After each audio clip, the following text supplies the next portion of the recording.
مضل له ومن يضلله فلا هادي له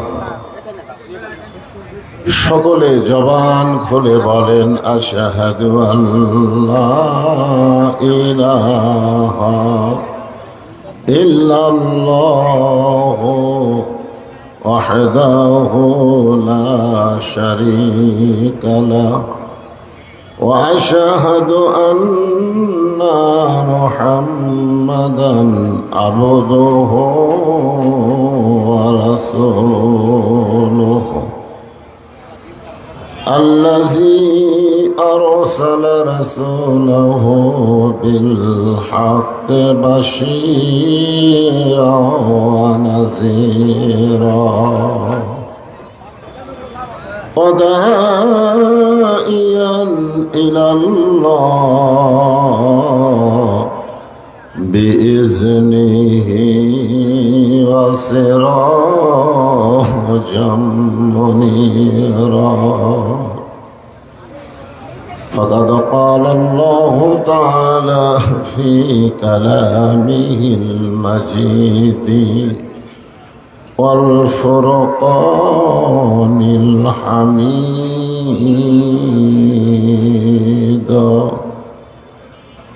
জবান খুলে সকলে পড়েন আউযু বিল্লাহি মিনাশ শাইতানির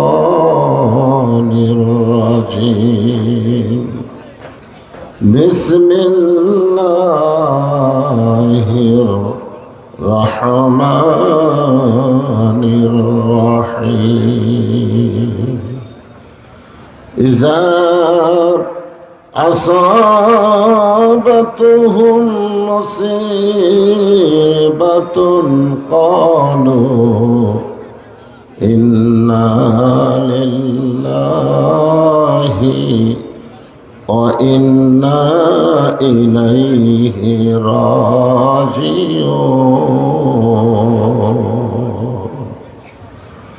أولئك عليهم صلوات من ربهم ورحمة أولئك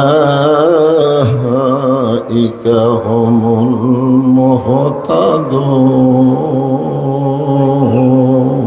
المهتدون إن الله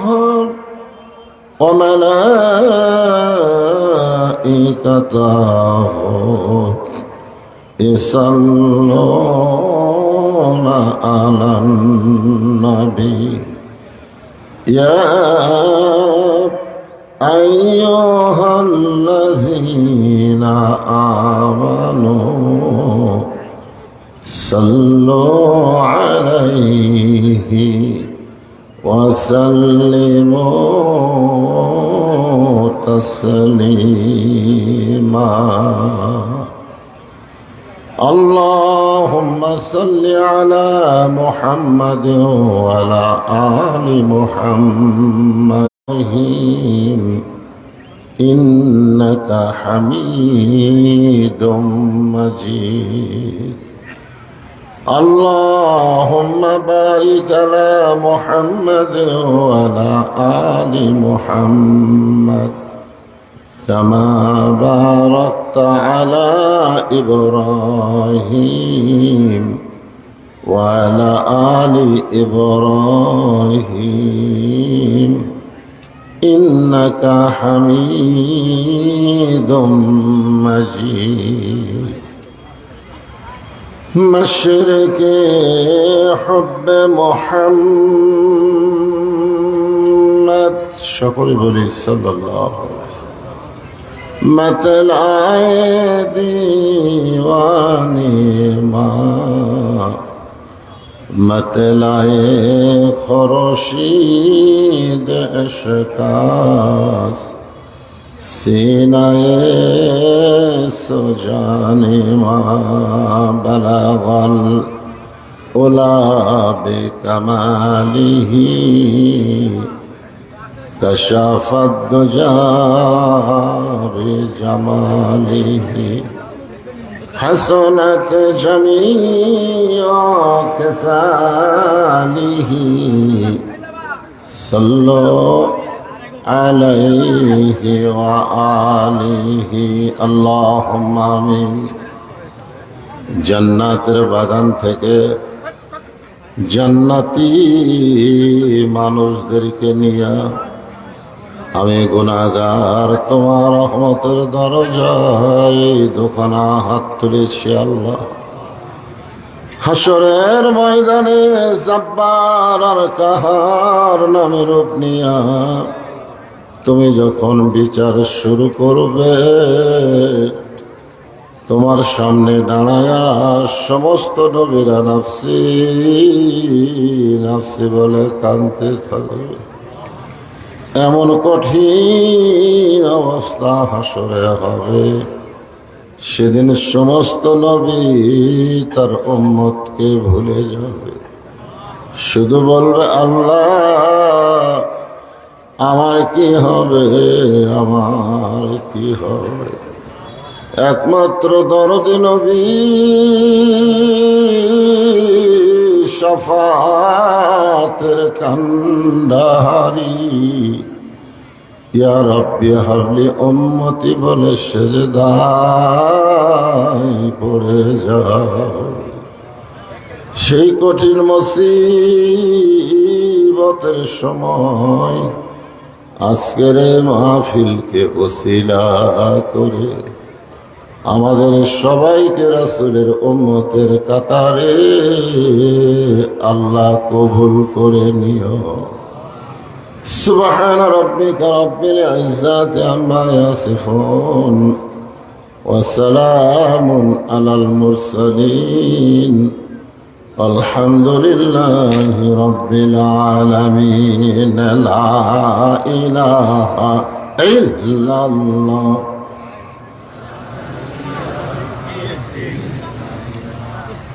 সকলে আল্লাহর মহব্বতে জবান খুলে জিকির করেন লা ইলাহা ইল্লাল্লাহ।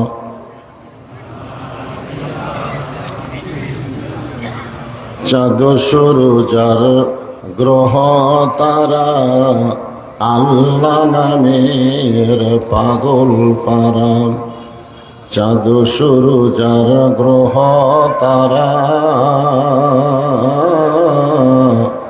আল্লাহ নামের পাগল পারা। আমার আল্লাহ নামের এতই দয়া,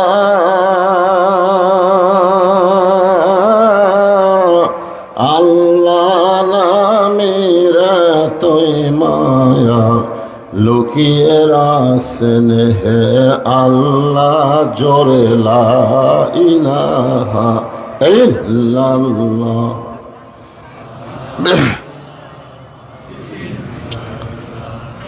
আল্লাহ রাসূল বলেছেন, কোন ব্যক্তি যদি সারা জীবন পাপ করে আর মৃত্যুর সময় এই কলেমার জিকির করতে করতে যদি মারা যায়, শুধুমাত্র কলেমার জিকির জবানে জারি থাকার কারণে আল্লাহ তার জীবনের সব গুনাহ মাফ করে দেয়। এই জন্যে এই কলেমাকে বলা হয়েছে আফজালুল জিকির, লা ইলাহা ইল্লাল্লাহ, সবচাইতে উত্তম জিকির। এই জিকির করতে আমাদের কোনো আপত্তি আছে? তাহলে জবান করে মহব্বতে সকলেই জিকির করি লা ইলাহা ইল্লাল্লাহ, লা ইলাহা।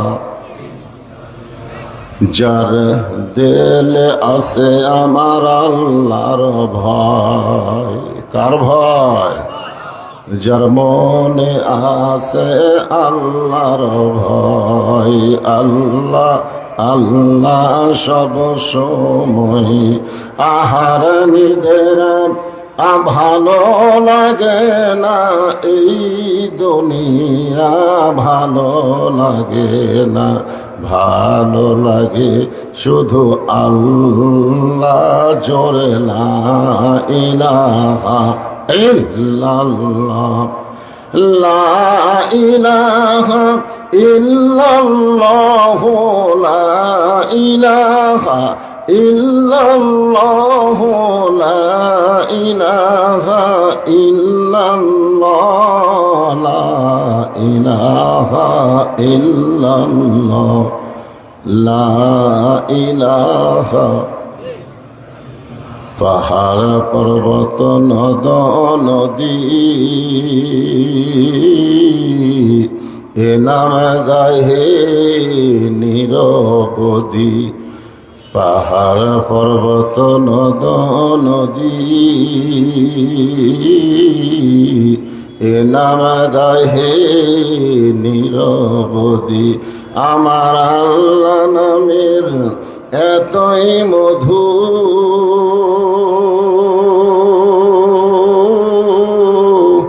আল্লাহ নামের এতই জাদু লুকিয়ে রাখছেন হে আল্লাহ জোরে লা ইলাহা ইল্লাল্লাহ লা ইলাহা ইল্লাল্লাহ লা ইলাহা ইল্লাল্লাহ লা ইলাহা ইল্লাল্লাহ লা ইলাহা ইল্লাল্লাহ লা ইলাহা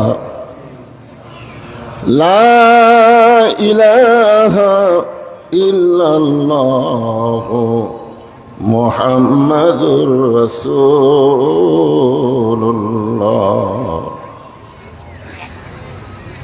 যুব সমাজের উদ্যোগে দ্বিতীয়তম বার্ষিক তাফসীরুল কোরআন এবং ওয়াজ মাহফিল হাটনগর ময়দানে আজকের এই মাহফিল আল্লাহ তাআলা যিনাকে সম্মানিত সভাপতির আসনে কবুল করেছেন, জনাব মোহাম্মদ আব্দুল হাকিম,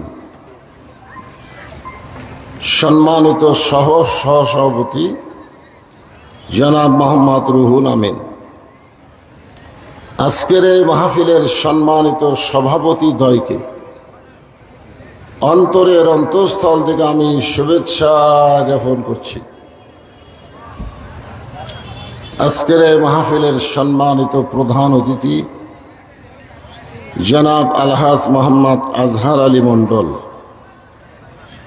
উপজেলা পরিষদের সম্মানিত চেয়ারম্যান, সম্মানিত বিশেষ অতিথিবৃন্দ, সকলকে অন্তরের অন্তঃস্থল থেকে আমি শুভেচ্ছা জ্ঞাপন করছি।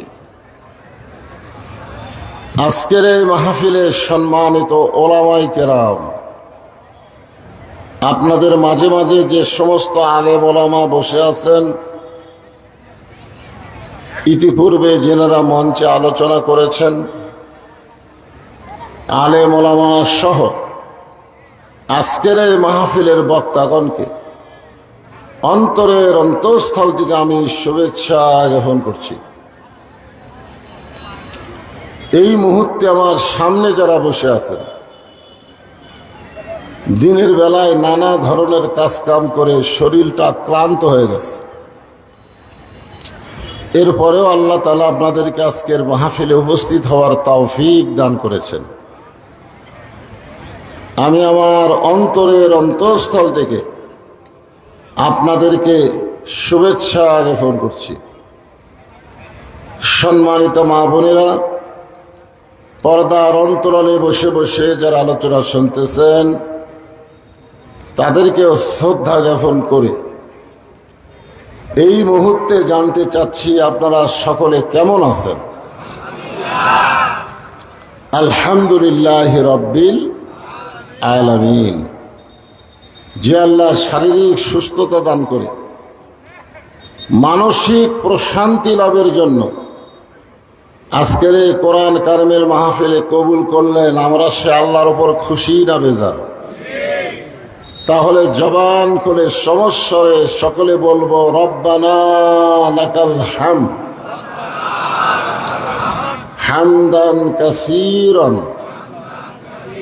তাইয়িবান মুবারাকান ফীহি। আমরা প্রশংসা করলাম কার? কেন করলাম? এমনি এমনি? আল্লাহর প্রশংসা করার পিছনে এক নম্বর কারণ হলো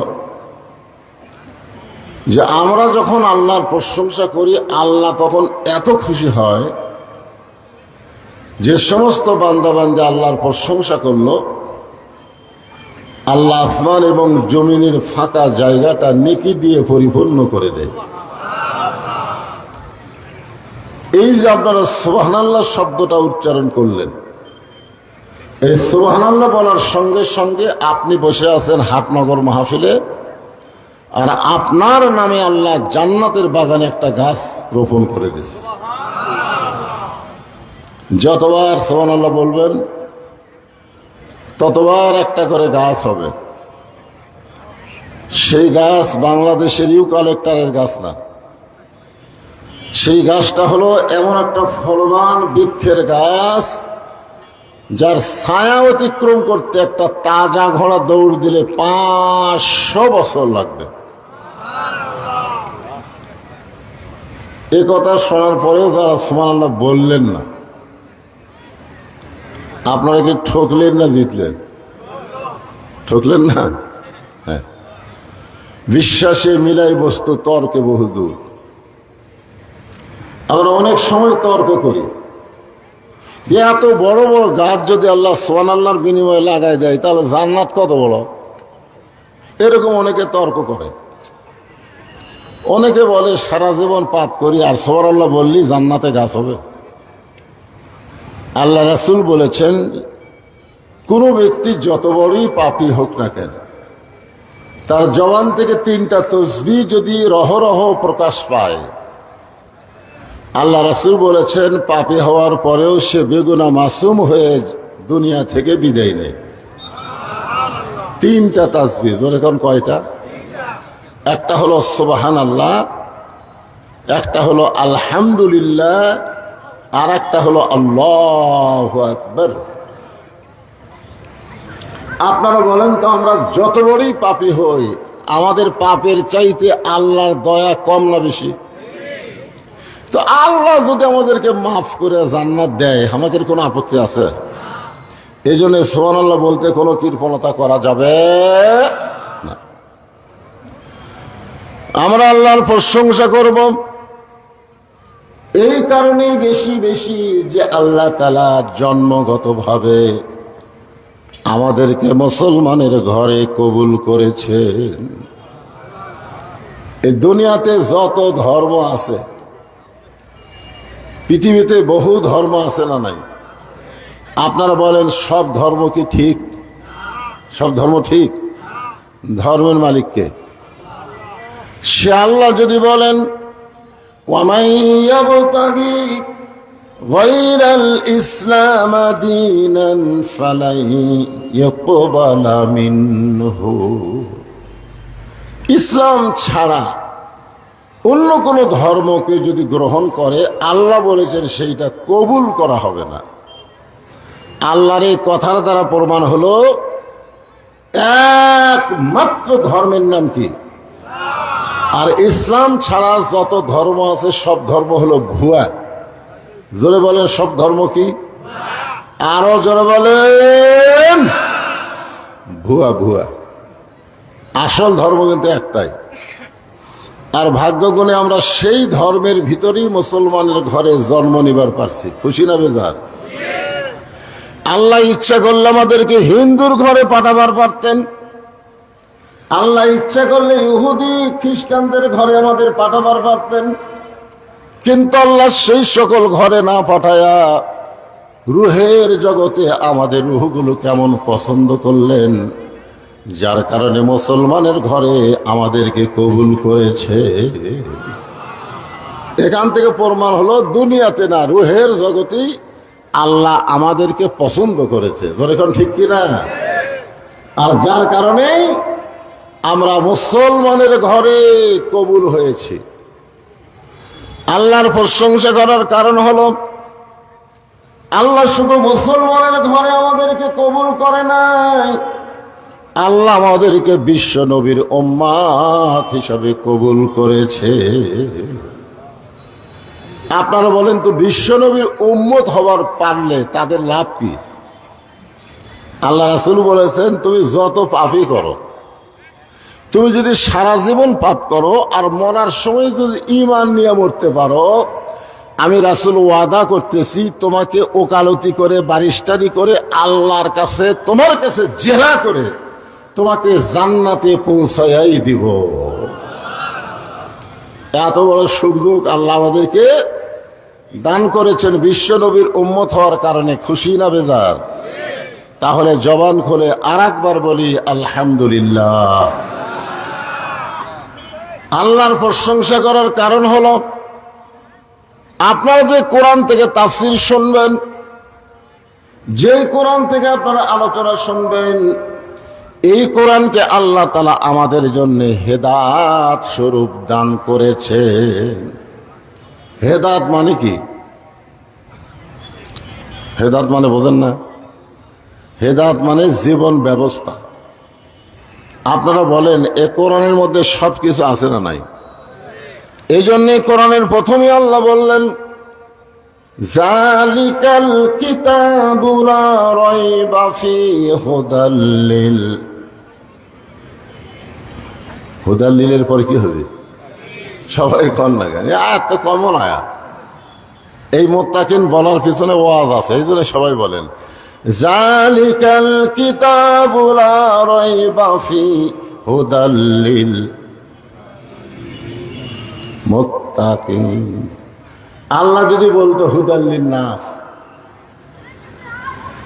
কিন্তু আল্লাহ হুদাল্লিন নাস না বলে মুত্তাকিন বলার পিছনে কারণ হলো,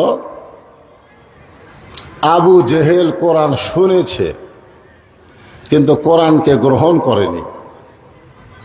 আজ আমাদের বাংলাদেশে অনেকে আবু জেহেলের গোষ্ঠী ঘন্টার পর ঘন্টা কোরআন শোনে কিন্তু কোরআনকে গ্রহণ করে না। ঠিক কিনা বলেন? আপনারা বলেন তো, শুধুমাত্র কোরআন শোনার জন্যে আল্লাহকে এই দুনিয়াতে কোরআন পাঠাইছেন।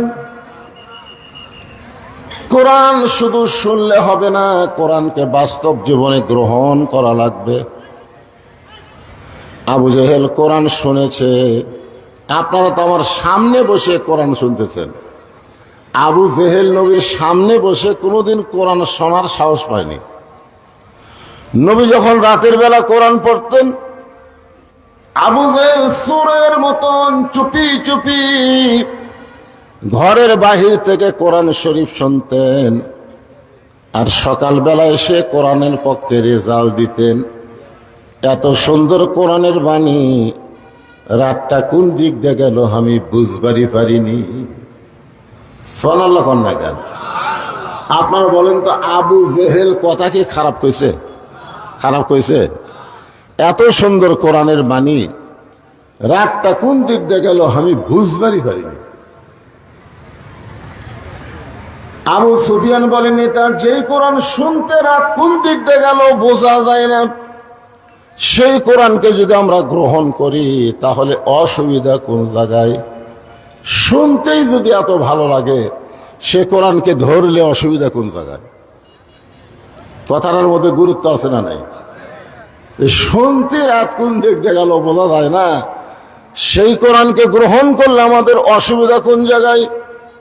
আবু জেহেল বলে, আবু সুফিয়ান, কোরআনকে যদি গ্রহণ করি তাহলে তোর আমার নেতৃত্ব চলবে না, আসল নেতা হয়ে যাবে আব্দুল্লাহর এতিম পোলা। কারণ কোরআনকে গ্রহণ করলে বাংলাদেশে কোনো ভুয়া নেতা থাকবে? আমাদের বাংলাদেশে যে নেতাগুলো আছে, এরা কি আসল নেতা না ভুয়া নেতা? আরো জোরে বলেন, কি জোরসে বলেন? ভুয়া। ভুয়া ভুয়া একটা শব্দ বাংলাদেশে ভাইরাল হয়ে গেছে, ভুয়া। আমাদের বগুড়ার হিরো আলম যখন 21-এর বই মেলায় গেছিল, তখন ওই 21-এ বই মেলার ছেলেরা তাকে বলছে ভুয়া ভুয়া ভুয়া ভুয়া। কি বলছে? ভুয়া ভুয়া। আবার যখন মোস্তাক আহমদ তার একটা চিংড়ি বউকে নিয়ে গেল, মোস্তাক আহমদের নাম শুনছেন? বুড়া, ওই বিয়ে করছে একটা চেংড়ি, 7.5 পাশের একটা মেয়েকে বিয়ে করছে। যদি মোস্তাক আহমদ তার বউকে বোরকার মধ্যে রাখতো তাহলে কিন্তু ভুয়া ভুয়া শব্দ শোনা লাগতো না। জনগণ ঠিক কিনা? কারণ বোরকার মধ্যে যখন কোনো মেয়ে মানুষ থাকে, ওই বুড়ি না ছুড়ি বেড়া থেকে বোঝা যাবে। কিন্তু মোস্তাক আহমদ বউটাকে বোরকার মধ্যে না রেখে বেপরদা ভাবে যখন 21-এর বই মেলায় গেল, ওই বুড়ার সঙ্গে ওই ছুড়িরে মানুষ পছন্দ না করে ভুয়া ভুয়া ভুয়া ভুয়া শব্দ উচ্চারণ করলো। আর একটা নেতা আছে বাংলাদেশে, যেই নেতা বিসমিল্লাহ ঠিক মতো কবার পারে না। বিসমিল্লাহ কোতে কি কয়। ওই নেতা যখন বাংলাদেশের বই মেলায় গেল, তখন ওই নেতাকেও ভুয়া ভুয়া শব্দ বলে তাকে তাড়াইয়া দিল।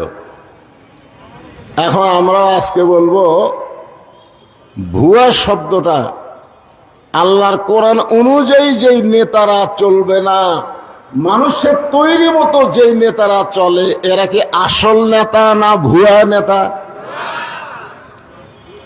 ভুয়া নেতা।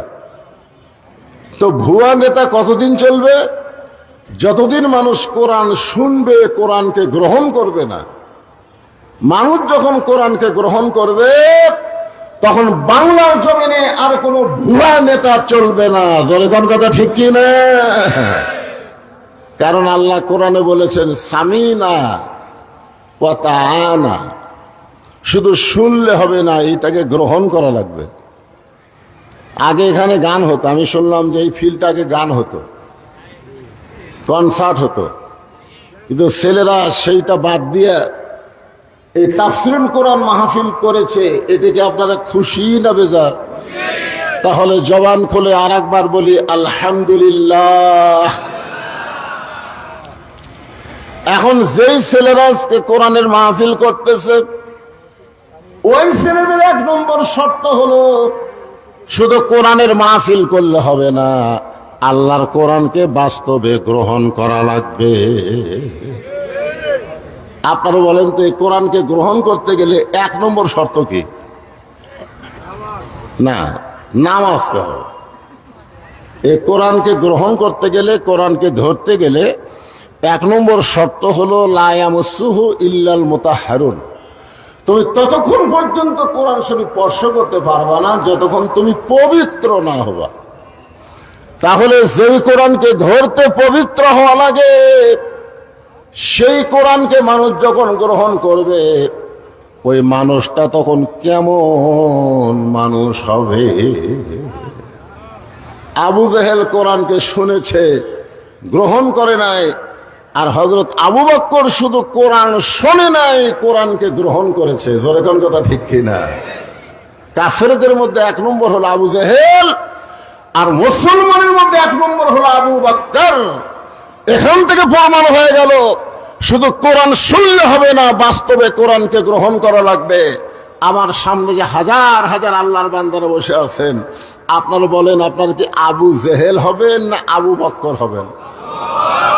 আবু বকর হবেন।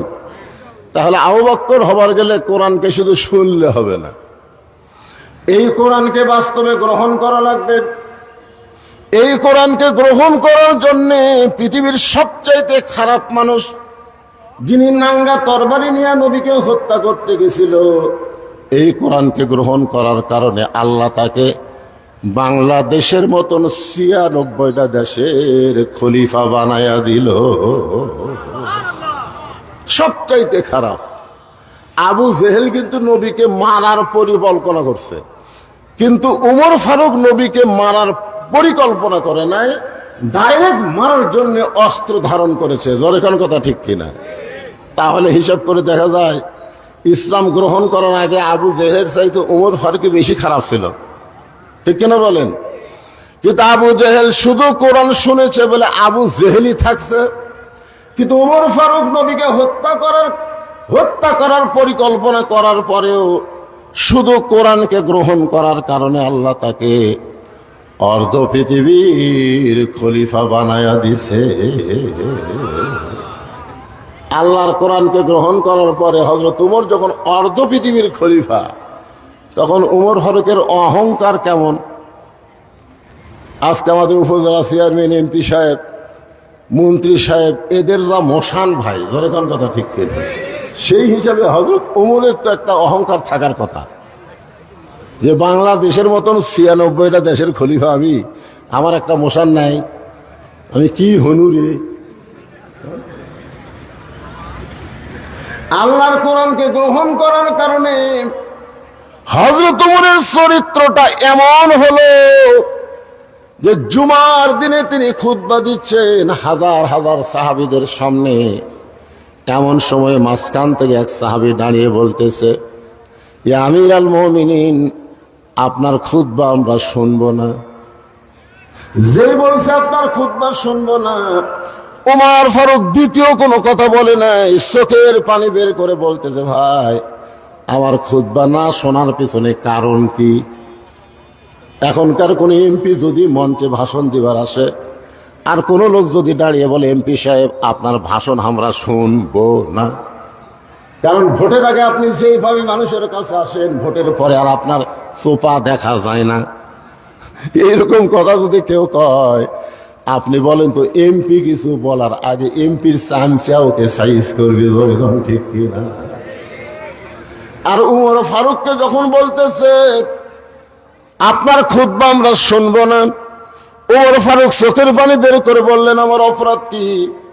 বলে, আপনার অপরাধ হলো আমাদেরকে খাটো পাঞ্জাবি দিয়া আপনি লম্বা জুব্বা পরে খুতবা দিচ্ছেন, আমাদেরকে খাটো পাঞ্জাবি দিয়ে আপনি লম্বা জুব্বা পরে খুতবা দিবেন। যতক্ষণ লম্বা জুব্বার কাহিনী না বলবেন ততক্ষণ আমরা আপনার খুতবা শুনবো না। বাংলাদেশের টাকা কি কানাডাত পাচার করছে নাকি?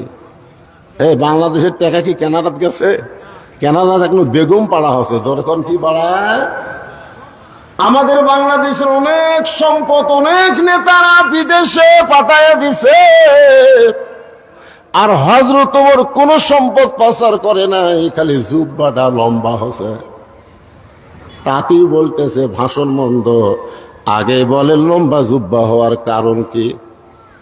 উমর ফারুক যখন ছোট বাচ্চার মতন কান্দে, এমন সময় আব্দুল্লাহ ইবনে উমর ৬ লক্ষ হাদিসের হাফেজ, ৩০ পারা কোরআনের হাফেজ, ধরে কারণ সুবহানাল্লাহ। উমর ফারুকের সন্তানের যোগ্যতা কি? ৬ লক্ষ হাদিসের হাফেজ, ৩০ পারা কোরআনের হাফেজ। তাহলে এত বড় নেতার সন্তান কোন লাইনে লেখাপড়া করছে? এই কথা কন না কেন, কোন লাইনে পড়ছে? আর হামাকের নেতার ছেলেরা, হ্যাঁ, ৬ লক্ষ হাদিসের হাফেজ, ৩০ পারা কোরআনের হাফেজ। বাবার পাশে দাঁড়ায় বলতেছে, রে নবীর সাহাবীরা, তোমরা খাটো পাঞ্জাবি হলেও তো নতুন কাপড় পরে নামাজ পড়তে এসেছ, আমার পরনে দেখো, আমার পরনে নতুন কোনো কাপড় নাই। ওসমান গনি বলে, আব্দুল্লাহ, আজকে জুমার দিনে নতুন কাপড় না পরে তুমি পুরাতন কাপড় পরলে কেন? আব্দুল্লাহ বলতেছে, আমি যদি নতুন কাপড় পরে নামাজ পড়তে আসতাম তাহলে আমার বাবার জুব্বা লম্বা হতো না। আমি যদি নতুন কাপড় পরে নামাজ পড়তে আসতাম তাহলে আমার বাবার জুব্বা কি হতো না? দুনিয়ার সবাই যখন ঘুমায়, তোমরাও যখন ঘুমাও রে নবীর সাহাবীরা, আমার বাবা যেদিন থেকে খেলাফতের দায়িত্ব পাইছে সেদিন থেকে আমার বাবা আর ঘুমায় না। যখন এমপি বানানো হয়, মন্ত্রী বানানো হয়, তখন সে জনগণের খাদেম হয়, তার ঘুমানোর কোনো সময় থাকবে না, জনগণের খেদমত করার টেনশনে। জোরে কোন কথা ঠিক কিনা? আব্দুল্লাহ বলতেছে, একদিন গভীর রাত্রে চেতন পাইয়া আমি দেখলাম আমার মা দরজার পাশে দাঁড়িয়ে আছে। আমি মাকে বললাম, মা আপনি দরজার পাশে দাঁড়িয়ে আছেন, আপনি কি ঘুমাবেন না? আমার মা বলে, আব্দুল্লাহ রে, তোর বাবা বাড়ি থেকে বের হয়ে গেছে, তোর বাবা বাড়ি থেকে বের হয়ে গেছে মানুষের দুঃখ কষ্ট দেখার জন্যে। তোর বাবা যতক্ষণ বাড়িতে না আসবে আমি তোর মা ততক্ষণ ঘুমাতে পারবো না। রাতের বেলা মানুষের দুঃখ কষ্ট দেখে, অর্ধ পৃথিবীর খলিফা। হঠাৎ দেখতে পাই মরুভূমির মধ্যে কে যেন তাঁবু টাঙ্গাইছে, তাঁবুর মধ্যে দুইটা বাচ্চা মা মা বলে কাঁদতেছে, আর মা বলতেছে গোস্ত সিদ্ধ হলেই তোমাদেরকে খাবার দিব। ওমর ফারুক চমকে গেলেন, মদিনার জমিতে তাঁবু টাঙ্গাইছে, এটা কোন মহিলা? আর বাচ্চা দুরা খাবার জন্য কান্দে, এখন পর্যন্ত মার গোস্ত সিদ্ধ হয় না। দম্বার গোস্ত হলে বড় জোর 8 ঘন্টা লাগবে, উটের গোস্ত হলে বড় জোর 1 ঘন্টা লাগবে। এত গভীর রাত হয়ে গেল, এখন পর্যন্ত সিদ্ধ হয় না। ওমর ফারুক তাঁবুর নিকটে গিয়ে লোকমা দিয়ে বললেন, মা তুমি কেমন মা, তোমার কলিজাত কি দয়া নাই? তোমার সন্তানগুলো ক্ষুধার জ্বালায় কান্দে, আর এখনো পর্যন্ত তোমার গোস্ত সিদ্ধ হয় না। মেয়েটা বলে, পথিক রে, বর্তমানে যেই বিপদে পড়েছি আমার আল্লাহ আমার খুঁজলেই না। মানে একটু বিরক্ত হয়ে গেছে। দরকার কি হয়ে গেছে? বর্তমানে আমি যেই পজিশনে পড়েছি আমার আল্লাহ আমার খোঁজ নেয় না। উমর ফারুক বলে, মা তুমি কি বলতে চাও? মেয়েটা বলতেছে, আমার বাড়ি হলো ইয়ামিন দেশে। আমি গতকাল বিকাল বেলা উমর ফারুকের দরবারে যাবার চাইছিলাম, কিন্তু এত মানুষের ভিড়, আমি উমরের দরবারে যাবার পারি নাই। আমি মনে মনে সিদ্ধান্ত নিয়েছি আজকে রাত কোনো মতে কাটাইয়া দিয়া আগামীকাল সকালবেলায় উমরের দরবারে যাব। কিন্তু আমার দুইটা সন্তানের পেটে এত খিদা লাগছে, ওরা খালি বারবার খাবার জন্য কান্দে। আমি ওদের সান্ত্বনা দেওয়ার জন্যে পাতিলের মধ্যে পানি আর পাথর দিয়ে নিচে আগুন লাগাইয়া বলতেছি, গোস্ত সিদ্ধ হলেই তোমাদের খাবার দেব। আমি মনে করেছিলাম এই গোস্ত সিদ্ধ হওয়ার কথা শুনে এক সময় আমার দুইটা সন্তান ঘুমায় যাবে, কিন্তু এদের পেটে এত ক্ষুধা, ওরা ঘুমাবার পারতেছে না। আমার মনে হয় আজকে রাত আমার সন্তান দুইটা ক্ষুধার জ্বালায় বাঁচবে না। সঙ্গে সঙ্গে হযরত ওমর বললেন, মা আর কষ্ট করো না, একটু ধৈর্য ধারণ করো। মাকে একটু ধৈর্য ধারণ করার কথা বলে অর্ধ পৃথিবীর খলিফা পাগলের মতন বাইতুল মালের দরজায় এসে ডাক দিলেন, আসলাম তাড়াতাড়ি খাবার 1 বস্তা আমার মাথায় উঠাইয়া দে। আসলাম বলতেছি, আমির আল মুমিনিন, আমি হলাম চাকর আর আপনি হলেন খলিফা, কোথায় বস্তা নিয়ে যাওয়া লাগবে আমারে বলেন, আমি মাথায় করে নিয়ে যাব। ওমর ফারুক বলে, আসলাম রে, একজনের পাপের বোঝা আর একজন কেউ মাথায় নিবে না, দে তাড়াতাড়ি বস্তা আমার মাথায় উঠাইয়া দে। আসলাম কি করবে? ওমর ফারুকের মাথায় যখন খাবার বস্তা উঠাইয়া দেয়, ওমর ফারুক এত জোরে দৌড় মারে, পিছন দিক থেকে আসলাম চিল্লায় বলে, আমির আল মুমিনিন, এত জোরে দৌড় মারলে আপনি পড়ে গিয়ে আপনার কষ্ট হবে। ওমর কান্দের বলে, আসলাম রে, সময় মতো যদি জাগা মতো যাবার না পারি তাহলে জাহান্নামের আগুনকে আল্লাহ ওমর পুড়াইয়া দিবে। এক দৌড়ে তাঁবুর কাছে গিয়ে বললেন, মা বস্তার মধ্যে খাবার আছে, রুটি আর হালুয়া তৈরি করো। মা রুটি হালু তৈরি করে ওই উমর ফারুকের হাতে যখন দেয়, ওমর ফারুক দুইটা সন্তানকে 2 উরাতের উপরে নিয়ে রুটি হালুয়া যখন মুখে দেয়, 2 বাচ্চা ওমর ফারুকের চেহারা দিকে ফ্যাল ফ্যাল করে তাকায় থাকে।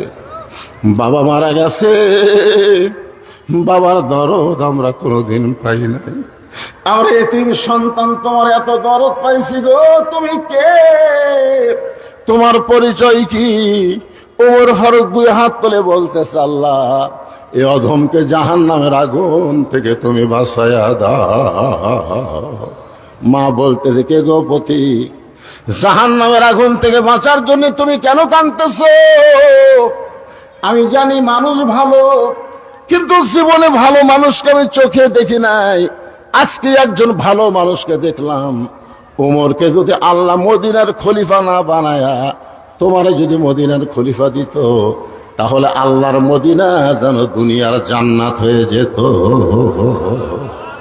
আব্দুল্লাহ বলে, সাহাবীরা রে, আমার বাবার লম্বা জুব্বা দেখে তোমরা লোকমা দিয়া খুতবা বন্ধ করেছো। আমার পরনে তাকায় দেখো, আমার পরনে লম্বা, আমার পরে নতুন কোনো কাপড় নাই।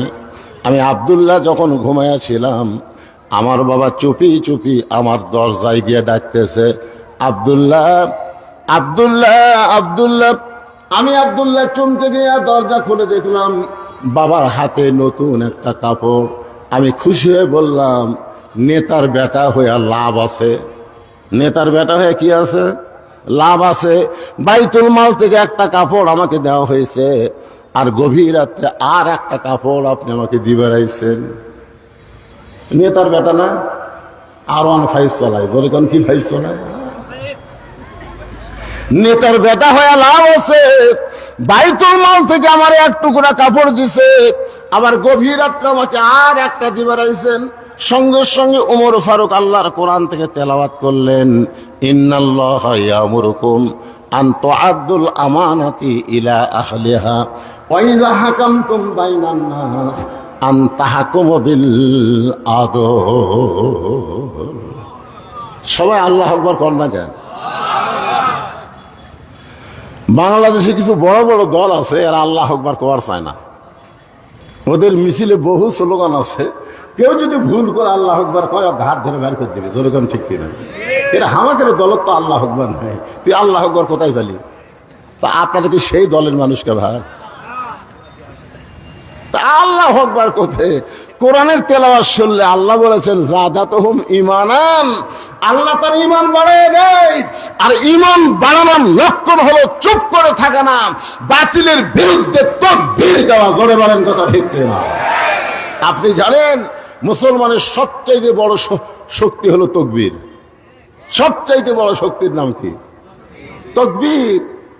তাকবীর দিলে আল্লাহ খুশি হয়, শয়তান বাতাস ছাড়তে ছাড়তে পালায় যায়। এতগুলো মানুষ একটা গলা খাকারে দেখে, তাকবীর দেন তো দেখি। আল্লাহ যাই তাকবীর দিবে না, মরার আগে তার জবান বন্ধ হয়ে যায়। আল্লাহ লিল্লাহি তাকবীর। ওমর ফারুক আব্দুল্লাহর সামনে যে আয়াতটা তেলাওয়াত করলেন, এই আয়াতের বাংলা অর্থ বোঝেন নাই? আমি বোঝানোর জন্য বলতেছি, 6 বছর ধরে আম বাগানের চাষ করছে। কয় বছর? জ্যৈষ্ঠ মাসে দেখতে গেছে আম পাকছে কিনা। যা দেখে গাছের ডালে বসে ছোট্ট একটা বাচ্চা আম পাকতেছে আর ব্যাগের মধ্যে তুলতেছে। বাগানের মালিক রাগ করে কয়, আমি খাইনি, আমার পরিবারের কেউ খাই নাই, আর তুই আমার গাছে চলে আম পাড়তেছিস, তোর বাপকে গিয়ে বিচার দে মরে। ফিরে খালি মুসকি মুসকি হাসে। বাগানের মালিক বলে, হাসিস কেন রে? তোর বাপক যা বিচার দেবো। ছেলে বলতেছে, আমার বাপক কোথায় খুঁজবার যাবেন, আমার বাবাও আর এক গাছে চড়ছে। বাগানের মালিক তাকায় দেখে ওর বাপ খালি আম পাড়ের বস্তা ভরায়, গাছের নিচে বসে কান্দের, বলে আল্লাহ বিচার দেব কার কাছে? বেটাও চোর, বাপও চোর। আজকে আমাদের বাংলাদেশের অবস্থা হয়েছে তাই, আলেমদের বিচার হয়, জালেমদের কোনো বিচার হয় না। বিচারের নামে প্রহসন চলতেছে। হায় হায়, কোনো দোষ নাই, ডান্ডা বাড়ি লাগে আলেম কোর্টে হাজির করে, মনে হয় মার্ডার করছে, মানুষ খুন করছে। হ্যাঁ, একটু মনোযোগ দিয়ে শুনবেন। ওমর ফারুক বলেন, আব্দুল্লাহ এই জামাটা আমার ভাগে পড়ছে বাজান, এই জামা পরে আমি আগামীকাল খুতবা কেমনে দিব? এত ছোট জামাই কি খুতবা দেওয়া যায়? তোর কাপড়টা আমাকে দান করে দে। তোর কাপড় আমার কাপড় একত্র করে আমি একটা লম্বা জুব্বা বানায় খুতবা দিবার চাই। আব্দুল্লাহ বলতেছে, গভীর রাত্রে আমার কাপড়টুকু আমার বাবাকে দান করার পর আমার কাপড় আর বাবার কাপড় একত্র করে বাবা লম্বা জুব্বা বানায় খুতবা দেয়। এখন বলো খুতবা শোনা যায় কি না যায়? সমস্ত মুসলমান চিল্লায় বলতেছে, আল্লাহর কোরআনকে গ্রহণ করলে আর কোরআন অনুযায়ী যদি রাষ্ট্র চলে, এমন নেতাই জনগণ দেখতার পায়। আজকে আমাদের বাংলাদেশে আল্লাহর কোরআন খালি ওয়াজের মধ্যে আছে, সমাজের মধ্যে কোরআন না থাকার কারণে আজকে আমরা ভালো নেতা চোখে দেখতে পাচ্ছি না। জনগণ কথা ঠিক কিনা? আপনারা কি মনে করছেন এই কোরআনকে খালি শোনার জন্যে? আল্লাহ বলেছেন সামিনা ও তাআনা। হযরত ওমর আল্লাহর কোরআনকে গ্রহণ করার পরে তিনি কেমন একজন মহামানব হলেন, তার জীবনের সামান্য একটা অংশ আপনাদের শোনাই। ছদ্মবেশে মদিনার অলি গলি ঘুরতেছেন। হঠাৎ হযরত ওমর দেখতে পায় দুই পাহাড়ের মাঝখানে একটা গিরিপথ। ওই গিরিপথের মধ্যে সুন্দরী একটা মেয়ে ধীর গতিতে হেঁটে হেঁটে চলতেছে। মেয়েটার সামনেও কোনো মানুষ নাই, পিছনেও কোনো মানুষ নাই। ওমর ফারুক বললেন, আল্লাহ, তোমার দুনিয়াতে এত সুন্দরী একটা মেয়ে। সুবহানাল্লাহ কন্যা। ওমর ফারুক বললেন, আল্লাহ, তোমার দুনিয়ায় এত সুন্দরী একটা মেয়ে। অনেক যুবক চিন্তা করতেছে, ওমর ফারুক মেয়েটার চেহারা দেখে সুন্দরী বলতেছে, কোরআন দিয়ে যখন দেশ চলবে তখন মেয়েদার চেহারা দেখে সুন্দরী বলবে না, মেয়েদার আপাদ মস্তক আল্লাহর আইন পর্দা যদি থাকে তাকেই আল্লাহর ইসলাম সুন্দরী বলবে। আপনাদের কাছে, যুবকদের কাছে আমার একটা প্রশ্ন হলো, তোমরা একটু বুঝাশোনা বলবা। আমি যে বলবো পর্দানিশী নারী যারা, তোমরা বলবা বিশ্ব সুন্দরী তারা। বলতে পারবো না? আজকে আমাদের যুবকদের চরিত্র নষ্ট করার পিছনে পরিমণির মতন কিছু বেহায়া নারী আছে। তোর কথা ঠিক কথা বল না। একটা নারী ইচ্ছা করলে গোটা বাংলাদেশের যুবকের স্বপ্ন দোষ করে দেবে। স্বপ্ন দোষ কি মনে করতেছে? আজকে আমাদের যুবকেরা ইন্ডিয়ান হারবাল খোঁজে, ইন্ডিয়ান হারবাল। দেওয়ালা যা খোঁজে, চিকন কিভাবে মোটা হবে। হ্যাঁ, আমি যুবকদের বলি, কোন বেপরদা নারীকে তোমার মন্তরের জায়গা দিও না। কোন বেপরদা নারী কোন নারী না, ও পুরোপুরি বেশ্যা। করে বলেন কথা ঠিক না? এই জন্য সবাই স্লোগান দেবেন, আমার মায়েরা পর্দার অন্তর আছে না নাই?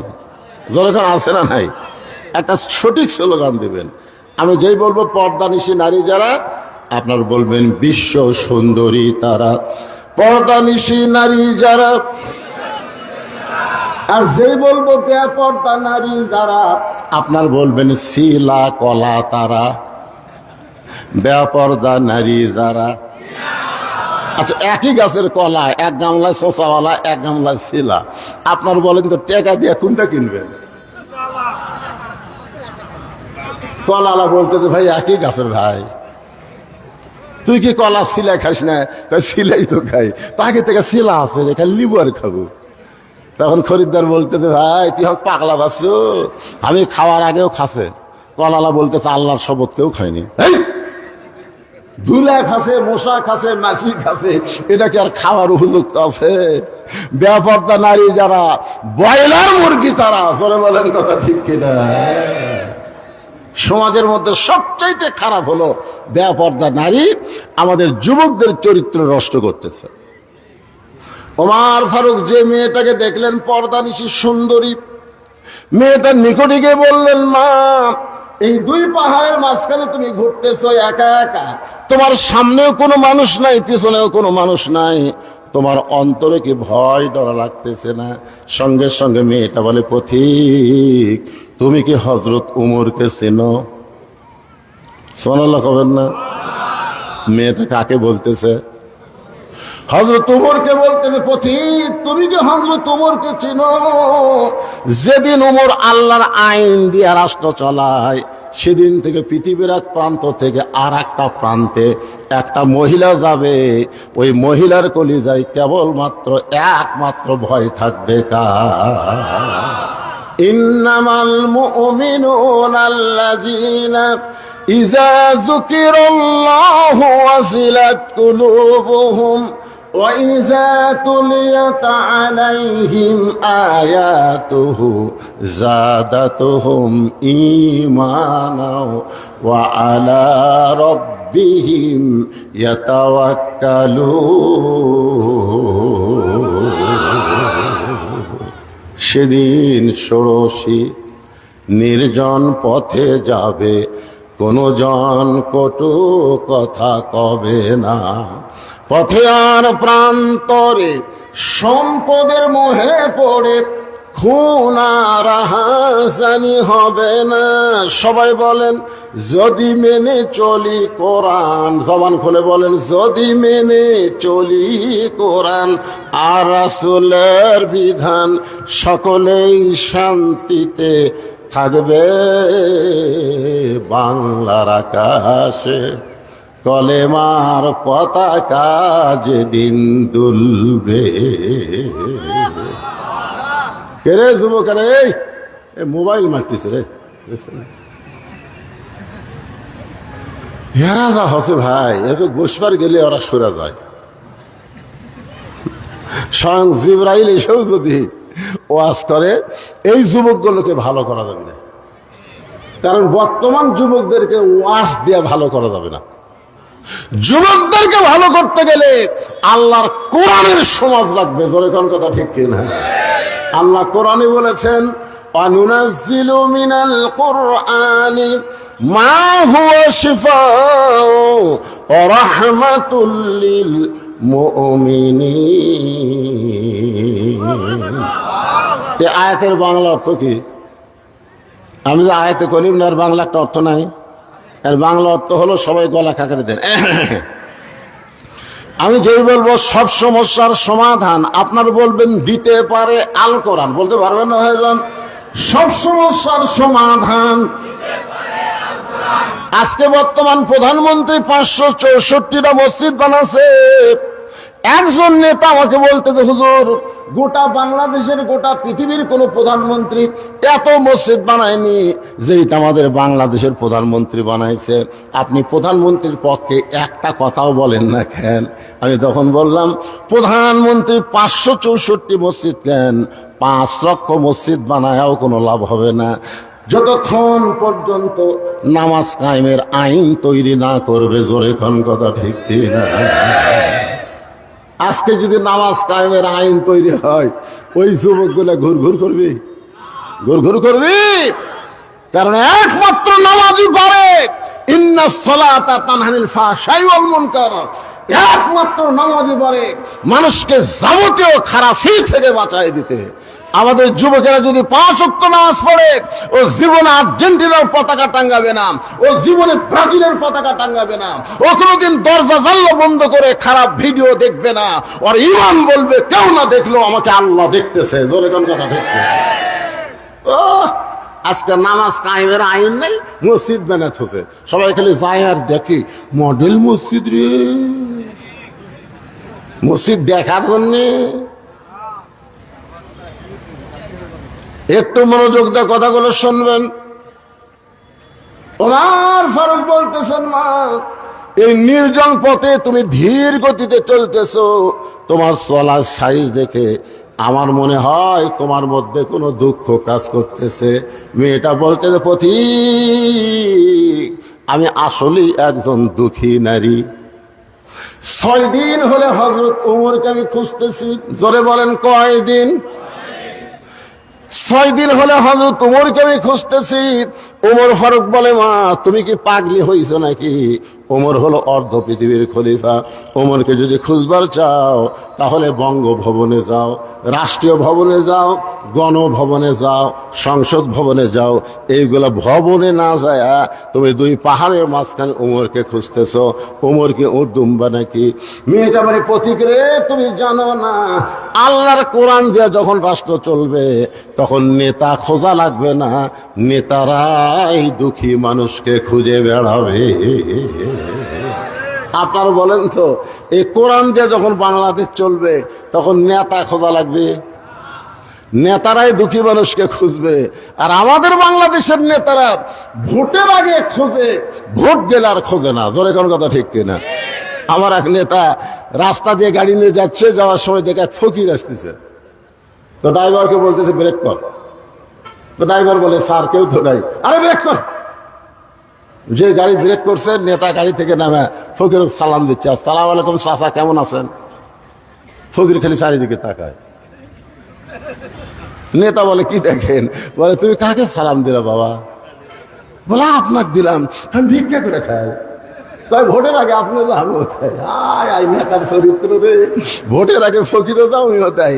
আর ভোট পাওয়া যখন এমপি নেতা হয়ে যায় তখন আর নেতার নাগাল পাওয়া যায় না। জোরে কোন কথা ঠিক কিনা? মেয়েটা বলতে যে, পথিক আমার ইমান বলতেছে 6 দিন হলে হযরত উমরকে আমি খুঁজতেছি, আর 1-8 দিনের মধ্যেই হযরত উমরকে আমি পেয়ে যাব। আপনার বলেন তো মেয়েটা উমরকে পাইছে কি পাই নাই? উমর ফারুক চোখের পানি বের করে বলে, মা তুমি যে উমরকে খুঁজতেছো আমি হইলাম সেই উমর।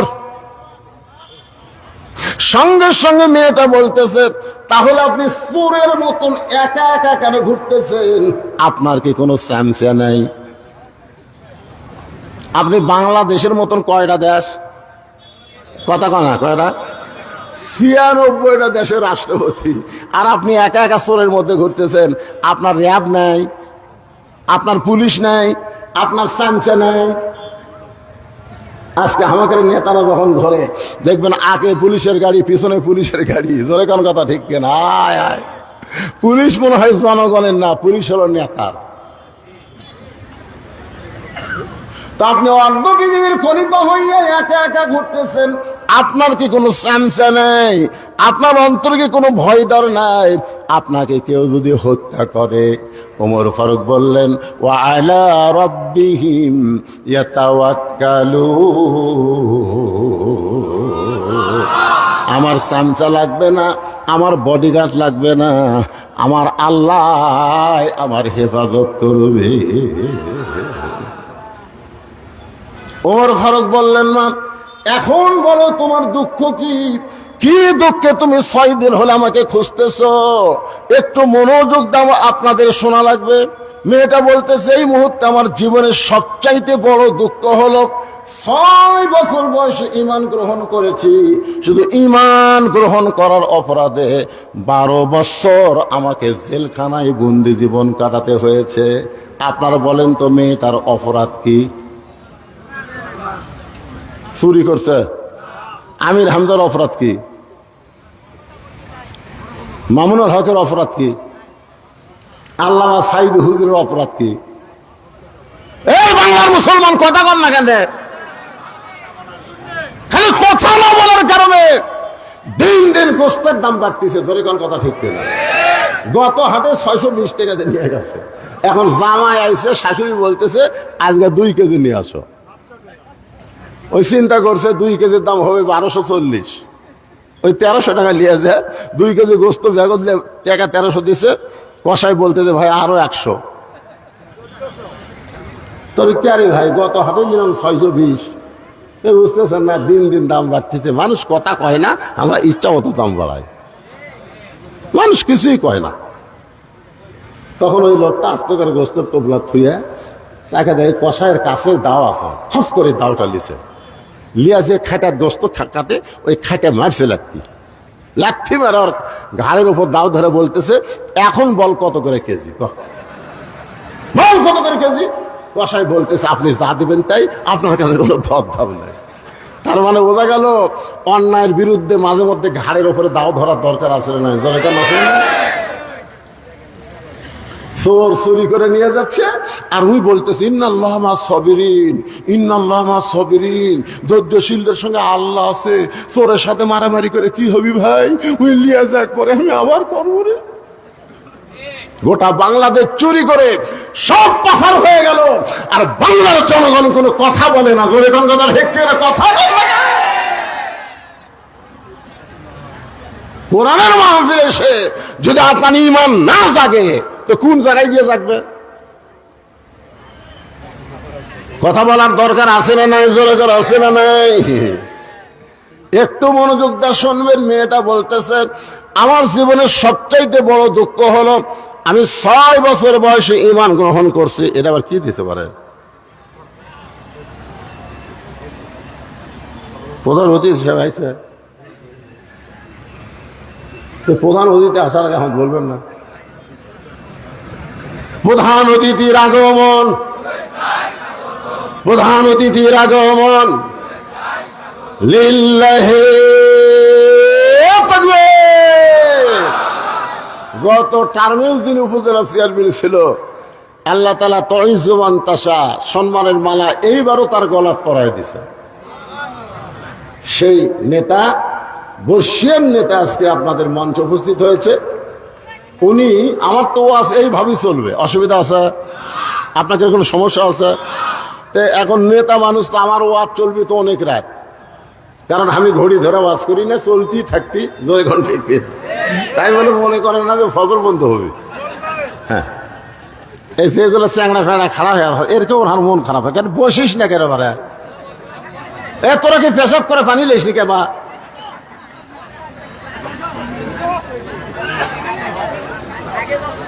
আমি ঘোষণা করতেছি, অনেক মাইক দেন। এই মুহূর্তে আপনাদের উপজেলার সম্মানিত চেয়ারম্যান, আজকের মাহফিলের সম্মানিত প্রধান অতিথি আপনাদের সামনে শুভেচ্ছা বক্তব্য দিবেন। আপনার ধৈর্য নিয়ে তার বক্তব্য শোনার পরে আমি যেখানে ওয়াজ স্টপ করছি এখান থেকে আবার একটা না চলবে। সমস্যা আছে? এক ধরে উঠবেন না। এই যে দুই একজন উঠছেন, না না না, কিসের এক নম্বর? দেখা হয়েছে, কথা হয়েছে। জি আলহামদুলিল্লাহ। দেন মাইক দেন, অনেক মাইক আমি ঘোষণা করে দিচ্ছি, মাইক দেন।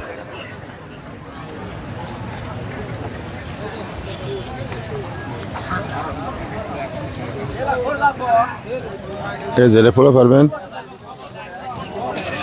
ভাই, এটা ফলো পারবেন দেখেন।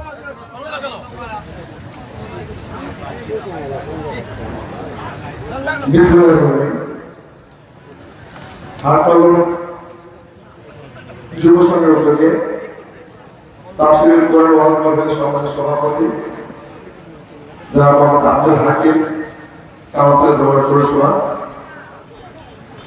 আজকের এই সভার প্রধান বক্তা হিসেবে উপস্থিত আছেন হযরত মুফতি মোহাম্মদ বজলুর রশিদ মিয়া, আরো অন্য বক্তাবৃন্দ, আমার সামনে উপস্থিত ধামরাট উপজেলার বিভিন্ন প্রান্ত আগত ধর্মপ্রাণ মুসলমান, আসসালামু আলাইকুম রহমতুল্লাহ। আপনার মূলত প্রধান বক্তার বক্তব্য শোনার জন্য এসেছেন। উনি আপনাদের সামনে কোরআন হাদিসের আলোকে বিভিন্ন রকম কি বলবো উদাহরণ সহ বক্তব্য উপস্থাপন করছেন।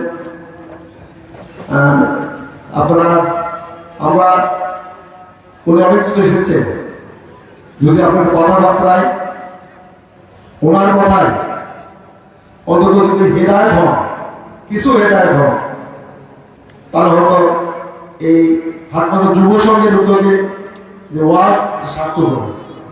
আর উনি বলে গেলেন, বলা বলে গেলেন, শোনা শুনে গেলেন, তারা কিন্তু হলো না। আমাদের দেশের প্রধান বক্তাকে বলবো, আমাদের দেশে সামাজিক অবক্ষয় ঘটছে। এটা কি বলবো, সময়ের দোষ, যুগের দোষ। আমরা আমাদের ছোটবেলায় কি দেখলাম, আজকে কি দেখছি? আমাদের ছোটবেলায় কি দেখলাম, গরুর গাড়ি দেখছি, মা বোনেরা গেছে সুরের সামনে পর্দা দিয়েছে। আজকে আমরা কি দেখছি? এটা কি বলবো, সময়ের একটা ইয়ে। তাই আমি আপনাদের অনুরোধ করবো, উনি যে কথাগুলো বলছেন আমরা জানি, সবাই জানি। উনি যে কথা বলছেন আপনি জানেন না, সব আপনিও সবাই জানেন। আপনিও জানেন আপনাকে কি করতে হবে না করতে হবে। আমরা শুনি, সবই বুঝে জানি, কিন্তু আমরা মানি না। এটা কিন্তু দোষটা আমাদের। আপনি সবই জানেন, উনি যে কথাগুলো বলছেন আপনারা সবই জানেন, কিন্তু যদি উনি আপনারা মানতাম তাহলে ওনার দরকার ছিল না। যেহেতু আমরা মানি না, একটা জিনিস অনেক সময় বারবার রিপিট করলেন, হয়তো মনে করেন তার হুজুর বলছে দেখি মানিয়ে দিবেন। আর এখন আমাদের সামাজিক অবক্ষয় ঘটছে, আমি হুজুরকে বলবো আমাদের সামাজিক অবক্ষয় ঘটছে, এই কথাগুলো মানুষের সামনে উপস্থাপন করে। সব দোষ সরকারের ভাড়া দিয়ে আপনি ওয়াজ করবেন না, মানুষকে বলবেন। এর জন্য দায়ী কিন্তু আমরাও দায়ী। আমরা অনেক সময় আইন আছে, সেটা আইন মানি না। এর জন্য কিন্তু আমরাও জানি সরকারের আইন আছে, আরো সামাজিক অবক্ষয় ঘটার পিছনে বহু রকম কারণ আছে, বৈশ্বিক ব্যাপার আছে, শুধু বাংলাদেশের ব্যাপার নয়, কিন্তু সারা বিশ্বের ব্যাপার আছে, বৈশ্বিক ব্যাপার আছে। এটা শুধু বাংলাদেশে ঘটছে, বাংলাদেশ ঘটছে এটা নয়, সারা বিশ্বের ব্যাপার। তাই আমি আপনাদের অনুরোধ করব, আমরা যেটা খারাপ জিনিস সেটা বর্জন করবো, ভালো জিনিসটা আমরা নিতে পারবো। আমরা যদি খারাপটা বর্জন করি, ভালোটা নিই। আর আমাদের ছেলেমেয়েদের ব্যাপারে বলছি, সরকার সব কিছু করতে পারে না। আমাদের দেশের যে জনসংখ্যা, আমরা সৌদি আরব বিভিন্ন দেশে যাই, তাদের জনসংখ্যা আর আমাদের জনসংখ্যার মধ্যে ফার ডিফারেন্স থাকে। আমাদের যে জনসংখ্যা, সরকার ইচ্ছা করে আইন করলে কিন্তু সব জিনিস করতে পারবো না, এটা আমাদেরকে করতে হবে। আমি আপনাদের অনুরোধ করবো, বিশেষ করে আমাদের সামাজিক অবক্ষয় হচ্ছে, এর জন্য আমরা যারা গার্জিয়ান অনেক আছে তারা দায়ী থাকবে। আমরা আমাদের ছেলেটার, আমার মেয়েটার কোথায় কখন স্কুলে যাচ্ছে, মাদ্রাসায় যাচ্ছে, কলেজ যাচ্ছে, আমরা খোঁজ খবর রাখি না। যে আমরা আমাদের নিজের সন্তানদেরকে দেখতে পাই, নিজের সন্তানদেরকে আমরা ঠিকমতো লালন পালন করি, তাহলে কিন্তু এই ঘটনা ঘটবে না। আমরা করি না, আমরা মনে করি আমার ছেলেটা মাস্টারি করছে, খুব ভালো করছে একদিন। তাই আমি আপনাকে অনুরোধ করবো, কারণ আমরা দেখেছি আর একটা সমস্যা হয়েছে, তথ্য প্রযুক্তির যুগের ব্যাপার আছে, মাদকের ব্যাপার আছে। আমাদের ছেলেগুলো অনেক সময় মাদক আসক্ত হয়। আমি দেখেছি এই 5 বছর যাবত বিভিন্ন বাবা মা এসেছে, অনেক আছে বলে ভাই বা বাবা আমার ছেলেটা নেশা করতে করতে আমার সব শেষ করে চলল, এমনকি শেষ পর্যন্ত আমার প্রায়ও হাত তুলতে কুণ্ঠাবোধ করে না। তাই আমার ছেলেরা লোকে বলে, উসেকে বলে 6 মাস 9 মাস হাত ধরে রাখে বয়স করে। তবে চিন্তা করে দেখেন, ওই বাবা ওই মায়ের কাছে ওই ছেলেটা কত আদরের সন্তান ছিল আর কি, আজকে নষ্ট হয়ে যাওয়ার জন্য হাত ধরে রাখার চিন্তা ভাবনা করছে। ওই বাবা ওই মা কত কষ্ট নিয়ে কথা বলে। তাই আমি আপনাদের অনুরোধ করবো, তাই এখানে এসেছেন সব মানুষকে অনুরোধ করবো, যে আমি আপনার প্রতিনিধি অনুরোধ করবো, আপনারা আমরা আমাদের নিজের সন্তানকে লক্ষ্য রাখি, কোথায় যাচ্ছে, কি করছে না করছে। আমি মনে করি সমাজ অনেকাংশে ভালো হবে, কারণ সরকারের দ্বারা সবকিছু করা সম্ভব নয়, সরকারের সবকিছু আছে, সব সম্ভব নয়। যদি আমরা নিজেরা সচেতন হই, তাই আমি মনে করি আমাদের সরকার, আমাদের সমাজ অনেকাংশে কলুষমুক্ত হবে, এবং আজকে আমাদের যেসব অধর্ম আছে সেসব অনেকাংশে মুক্ত হতে পারবো। কারণ ঈশ্বর এইদিকে অনেক বলছে, আমরা এই কথা বারবার বলি, কথা না ফুটফসার বিশ্বাস বলছে, কথা বলছিল, আমি বারবার কথাটা বলি যে বাবা এই জন্য ধর্ম রক্ষা করা খুবই কঠিন কাজ। উনি বলছিলেন সাধারণ মানুষের মধ্যে চলছেন, সাধারণ মানুষ যদি হুজুরের কথায় কাছ থেকে চলতে যায় কিন্তু চলতে পারবেন না। উনি বলছেন যে সৎ পথে থেকে সত্য কথা বলে সৎ উপার্জন করার চেষ্টা, এই 3টি কথা যদি মেনে চলে অন্তত এই যুগের জন্য আপনারা চলে পার হওয়া যাবে। তাই আমি আপনাকে অনুরোধ করবো, ওদের কাছে কথা বলে আমি মনে করি আপনিও জানেন, উনি যে কথা বলছেন সেটা আপনিও জানেন। আপনি কাল শুধু কাল সকাল থেকে এই কথা আপনি পালন করার চেষ্টা করেন, আমি মানে চলার চেষ্টা করবো, হলে কাল থেকে কিন্তু আমাদের সমাজ এই বিশ্ব ধারণা অনেক কাছে পরিবর্তন হবে। কারণ ওনাকে ডেকে এনে যে আপনি হৃদয় হবে, আমি মনে করি হবেন না। কারণ এখানে একটা বাণিজ্যিক ব্যাপার আছে, এখানে একটা বাণিজ্যিক ব্যাপার আছে। আমি মনে করি আমাদের দেশের কয়েকজন হুজুর আছে এখানে আসে মানুষের হিদাত করার আসে, আমি দেখেছি অনেক, এখানে অনেক কথা আছে, বলছে না হিদাত করে আপনারা ওনারা আসেন যে মানুষের হিদাত করার জন্য, ঠিক নয়। যদি মানুষের হিদাত করতে আসে, আমি মনে করি মানুষের হিদাত হতো না। আমি মনে করি এখানে একটা অন্যরকম বাণিজ্য আছে, এই জন্য আসা তার জন্য মানুষ অনেক আসছে হিদাত করে না। আমি আপনাদের অনুরোধ করবো, হিদাত আপনার কাছে, আমার কাছে নয়, তোমার কাছে নয়। আপনি কিভাবে কালকে সড়ক যেভাবে চলবেন, আপনি যেভাবে চলবেন সেভাবে আপনি চলতে পারবেন। তাই আমি অনুরোধ করবো, আপনারা সবই জানেন কোরআন হাদিস আলোকে, সবই জানেন কোরআন কি আছে, হাদিস কি বলছে, আপনারা সবই জানেন, সবই জানেন।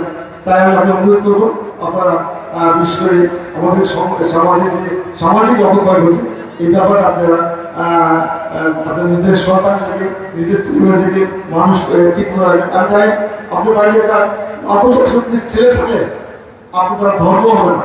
কিন্তু নামাজ পড়ে জানাইছেন, তখন মনে হবে যে আমার কি জায়গায় আমার ছেলেটা কোথায় যেতে অভাব করছে।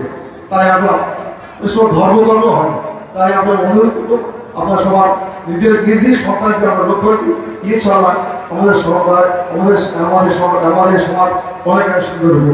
আমি আপনাদের প্রতিনিধি হিসেবে বিগত 5 বছর আগে আপনারা আমাকে ভোট দিয়ে নির্বাচন করেছেন, আবারও আপনারা আমাকে পুনরায় নির্বাচন করেছেন। এর জন্য আমি আমার পক্ষ থেকে সবাইকে ধন্যবাদ জানাই।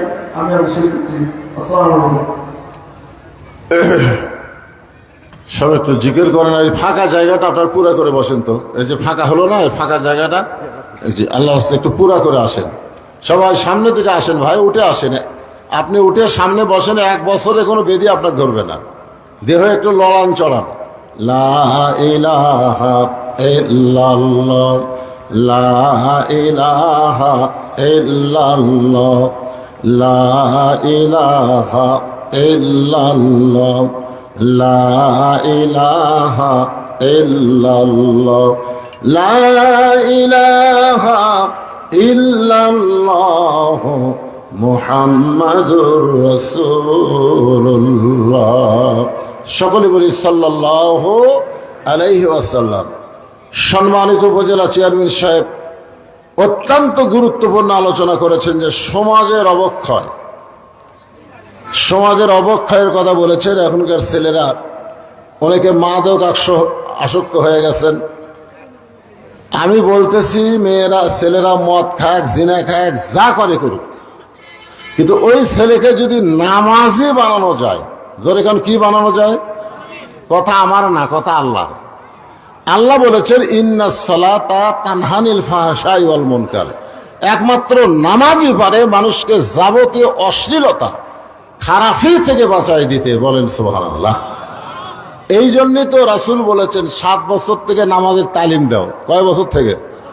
আর 10 বছর থেকে জোর করে নামাজ ধরো। যদি আমাদের পরিবারের পক্ষ থেকে 7 বছর থেকে নামাজের তালিম দেওয়া হতো, আর 10 বছর থেকে জোর করে যদি নামাজ ধরানো হতো, ওই ছেলে কোনোদিন মদ ধরতো না। ধরে কোন কথা ঠিক কিনা? আর একটা কথা, চেয়ারম্যান সাহেব অত্যন্ত গুরুত্বপূর্ণ কথা বলেছেন যে এখানে তো মানুষ হেদায়েত হবে না, কারণ বক্তারাও আসে বাণিজ্যিকভাবে। বাণিজ্যিক। আপনারা শোনেন, সূরা ইয়াসিনে আল্লাহ পাক বলেছেন অমাইয়াত্তাবাউ মাল্লাস আলুকুম আজরাও ওয়া হুম মুহতাদুন। আল্লাহ বলেছেন হেদায়েতের বাণী প্রচার করে কেউ যদি উজরত তালাশ করে, সে নিজেই হেদায়েত না। এই আয়াতের তাফসীর আপনারা পড়বেন। এখানে বলা হচ্ছে যে কোনো কেউ মুসলমান হয়ে হিন্দুদের কাছে, জোরে কান কার কাছে? বিধর্মীদের কাছে কলেমার দাওয়াত দিয়া তার কাছ থেকে যদি কোনো উজরত তালাশ করে, যে ব্যক্তি কলেমার দাওয়াত দিল সে নিজেই হেদায়েত না। আপনারা বলেন, আমি কি আপনাদেরকে কলেমার দাওয়াত দিবার আইছি? যেরকম কলেমার দাওয়াত দিবার আইছি, আপনাকে মসজিদের ইমাম সাহেব নামাজ পড়ায়, আপনারা বলেন তো সেখানে বাণিজ্যিক কারবার আছে না নাই? ইমামকে মাস গেলে বেতন দেওয়া দরকার আছে না নাই? কথা বল না কেন? আপনাদের মুয়াজ্জিন সাহেব যে আজান দেয়, ওই আজানের মধ্যে বাণিজ্যিক কারবার আছে না নাই? আজান দেওয়ার পরে মাস গেলে বেতন দেওয়া হয় কি হয় না? যেরকম হয় কি হয় না? আপনাদের মাদ্রাসায় যে সমস্ত হুজুররা কোরআন শরীফ পড়ায়, আপনারা বলেন তো এরা কি ফ্রি কোরআন পড়ায় না মাস গেলে হাদিয়া দেয়? তাহলে সব জায়গায় বাণিজ্যিক ব্যবস্থা থাকবে আর বক্তাদের ব্যাপারে থাকবে না। এইটা ঠিক না। বক্তারা তো কলেমার দাওয়াত দিচ্ছে না। আমরা সবাই কলেমা গ্রহণকারী মুসলমান, আমাদেরকে কলেমাটা ঠিক কেমনে রাখতে হবে এই বিষয়ে বক্তারা আলোচনা করে। যেরকম কথা ঠিক কিনা? হ্যাঁ, আপনারা খুব খেয়াল করবেন। তো এখানে এখানে মেয়েটা বলতেছেন আমার সবচাইতে বড় অপরাধ হলো আমি 6 বছর বয়স ঈমান গ্রহণ করেছি। শুধুমাত্র ঈমান গ্রহণ করার অপরাধে 12 বছর আমাকে জেলখানায় বন্দি জীবন কাটাতে হয়েছে। ভাইজান, এই কথাটা আপনারা একটু খেয়াল করবেন। মেয়েটা কিন্তু বলে নাই যে আমি ঈমানের কলেমা পড়েছি। মেয়েটা কিন্তু বলে নাই যে ঈমানের কলেমা পড়েছি। মেয়েটা বলতেছে আমি ঈমানকে গ্রহণ করছি। আপনারা বলেন তো ঈমানের কলেমা পড়া আর ঈমানকে গ্রহণ করা এই দুইটা কি এক? যুদ্ধের সময় আমাদের এলাকার অনেক হিন্দুরা ঈমানের কলেমা পড়ছে। অনেক হিন্দুরা আর্মি দেখলে, পাকিস্তানের সৈন্য দেখলেই তারা মুসলমানের চাইতে বেশি জিকির করছে লা ইলাহা ইল্লাল্লাহ, লা ইলাহা ইল্লাল্লাহ, লা ইলাহা ইল্লাল্লাহ। আরবিরা বলতো বিলকুল ঠিক হয়। আপনারা বলেন তারা কি ঈমান গ্রহণ করেছে? ওরা মুখে কলেমা পড়িছে। এক হিন্দু আমারে কইছে, হুজুর মুসলমানের কলমার দাম আছে। তা আমি কইলাম, তুমি হিন্দু হয়ে মুসলমানের কলমার দাম কেমনে বুঝলে? বলি এই কলমা মুখে জারি রাখার কারণে আর্মির গুলি থেকে বেঁচে গেছি। আমি কইলাম, ভাইজান শুধু কলেমা মুখে জারি রাখার কারণে আর্মির গুলির থেকে তুমি বেঁচে গেছো, ওই কলেমা যদি কলিজার মধ্যে গ্রহণ করতা তাহলে জাহান্নামের আগুন থেকে আল্লাহ তোমারে বাঁচায় দিত। এই জন্য ইমাম গ্রহণ করতে গেলে আমাদেরকে 3টা জিনিস খেয়াল করা লাগবে। আপনার কি বিরক্ত হচ্ছেন? তাহলে যে ফাঁকা জায়গাটা আপনারা বন্ধ করলেন না কি জন্যে? এই আপনারা মনে করতেছেন যে কাজ কামের দিন আমি সারা রাত ওয়াজ করবো, একটা সময় হঠাৎ শেষ করে দেবো, আপনারা আফসোস করবেন করে এত তাড়াতাড়ি শেষ হলো কেন? ভাইজান এই জায়গাগুলো ফাঁকা করেন, পুরা করেন। আসেন, করোনার সময় আমরা বলছি ফাঁকা হয়ে বসেন, এখন আর করোনা আছে নাকি? আপনারা বলেন তো, করোনার সময় মুখে মাস্ক না দিয়ে কেউ বার হয়েছে? কেন হয়নি? আইন কে করছে? আল্লাহ না সরকার? যখন আল্লাহ না সরকার? আল্লাহ করছে। সরকারের পুলিশ, সরকার আইন বাহিনী মুখে যদি মাস্ক না দেখতো তার 200 টাকা, 500 টাকা, 1000 টাকা জরিমানা করতো। তাহলে ইচ্ছা করলে সরকার পারে, জোরে কোন পারে কি পারে না? যেই সরকার করোনার সময় মুখে মাস্ক পরাবার পারে, সেই সরকার ইচ্ছা করলে বাংলার মুসলমানকে নামাজও ধরাবার পারে। জোরে কোন কথা ঠিক তে উপজেলা চেয়ারম্যান বলল সরকার সব পারে না।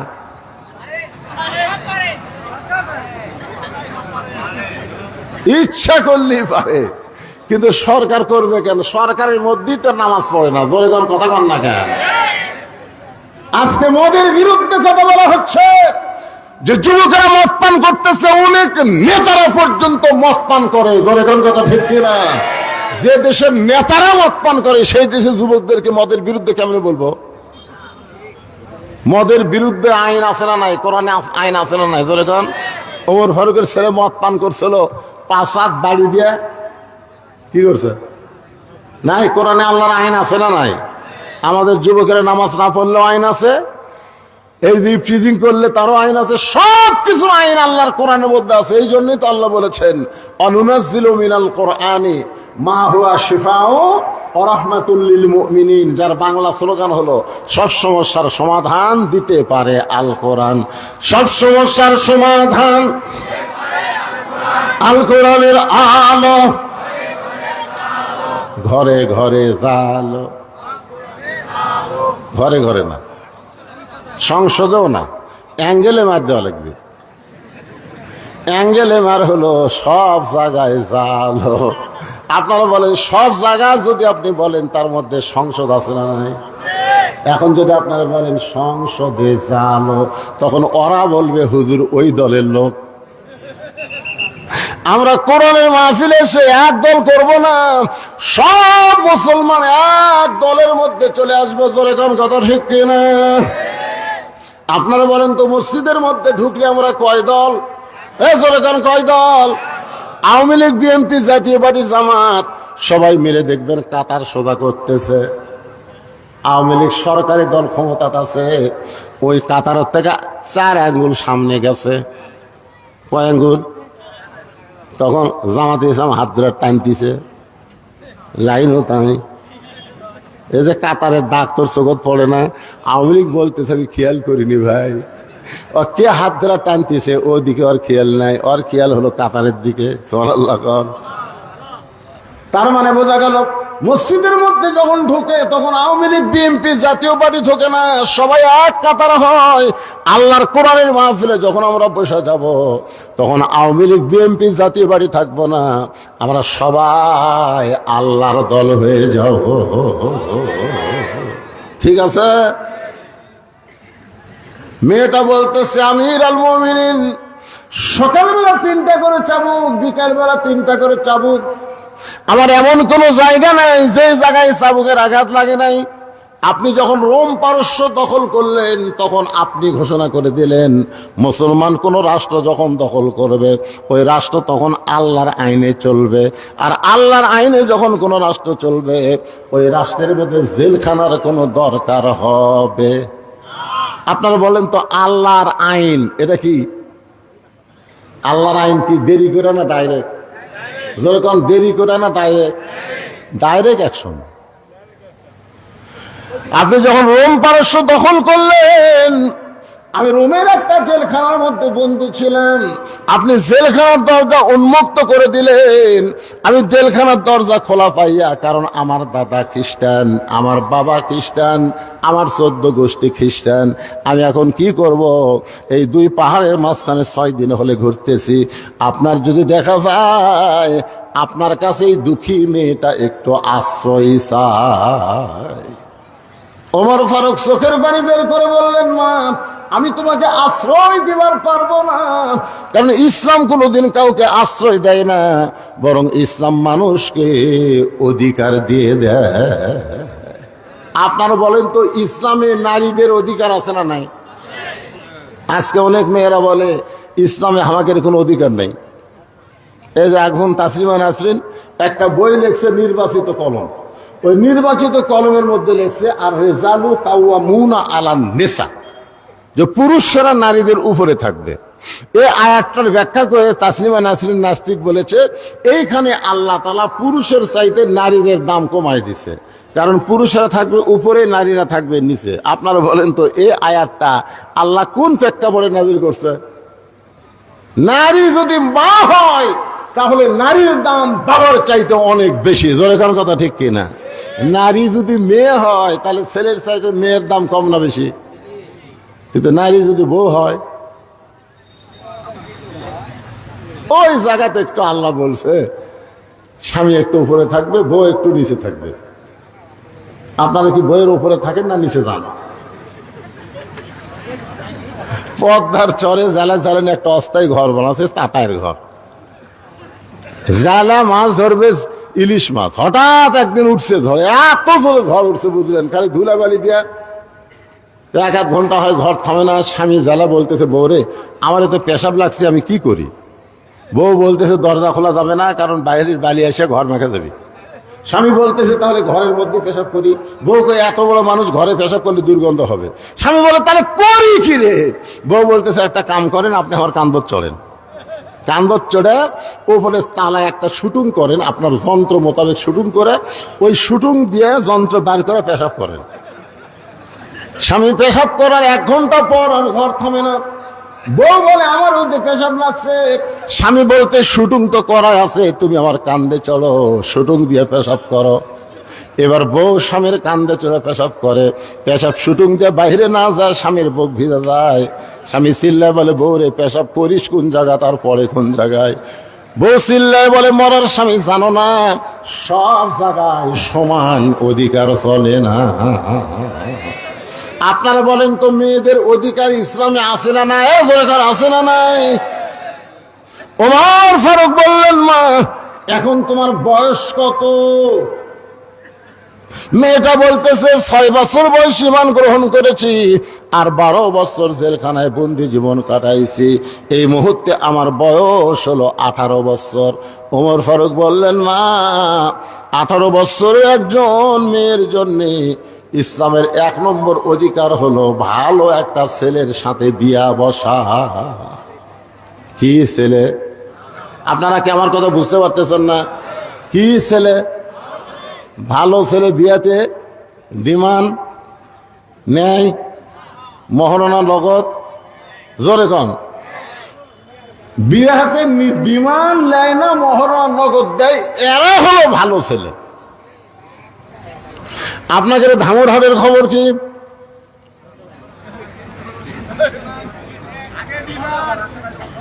যে ব্যক্তি ডিমান্ড নিয়ে বিয়ে করে ওই যতইবার কবুল করুক আর বিয়া হয় না।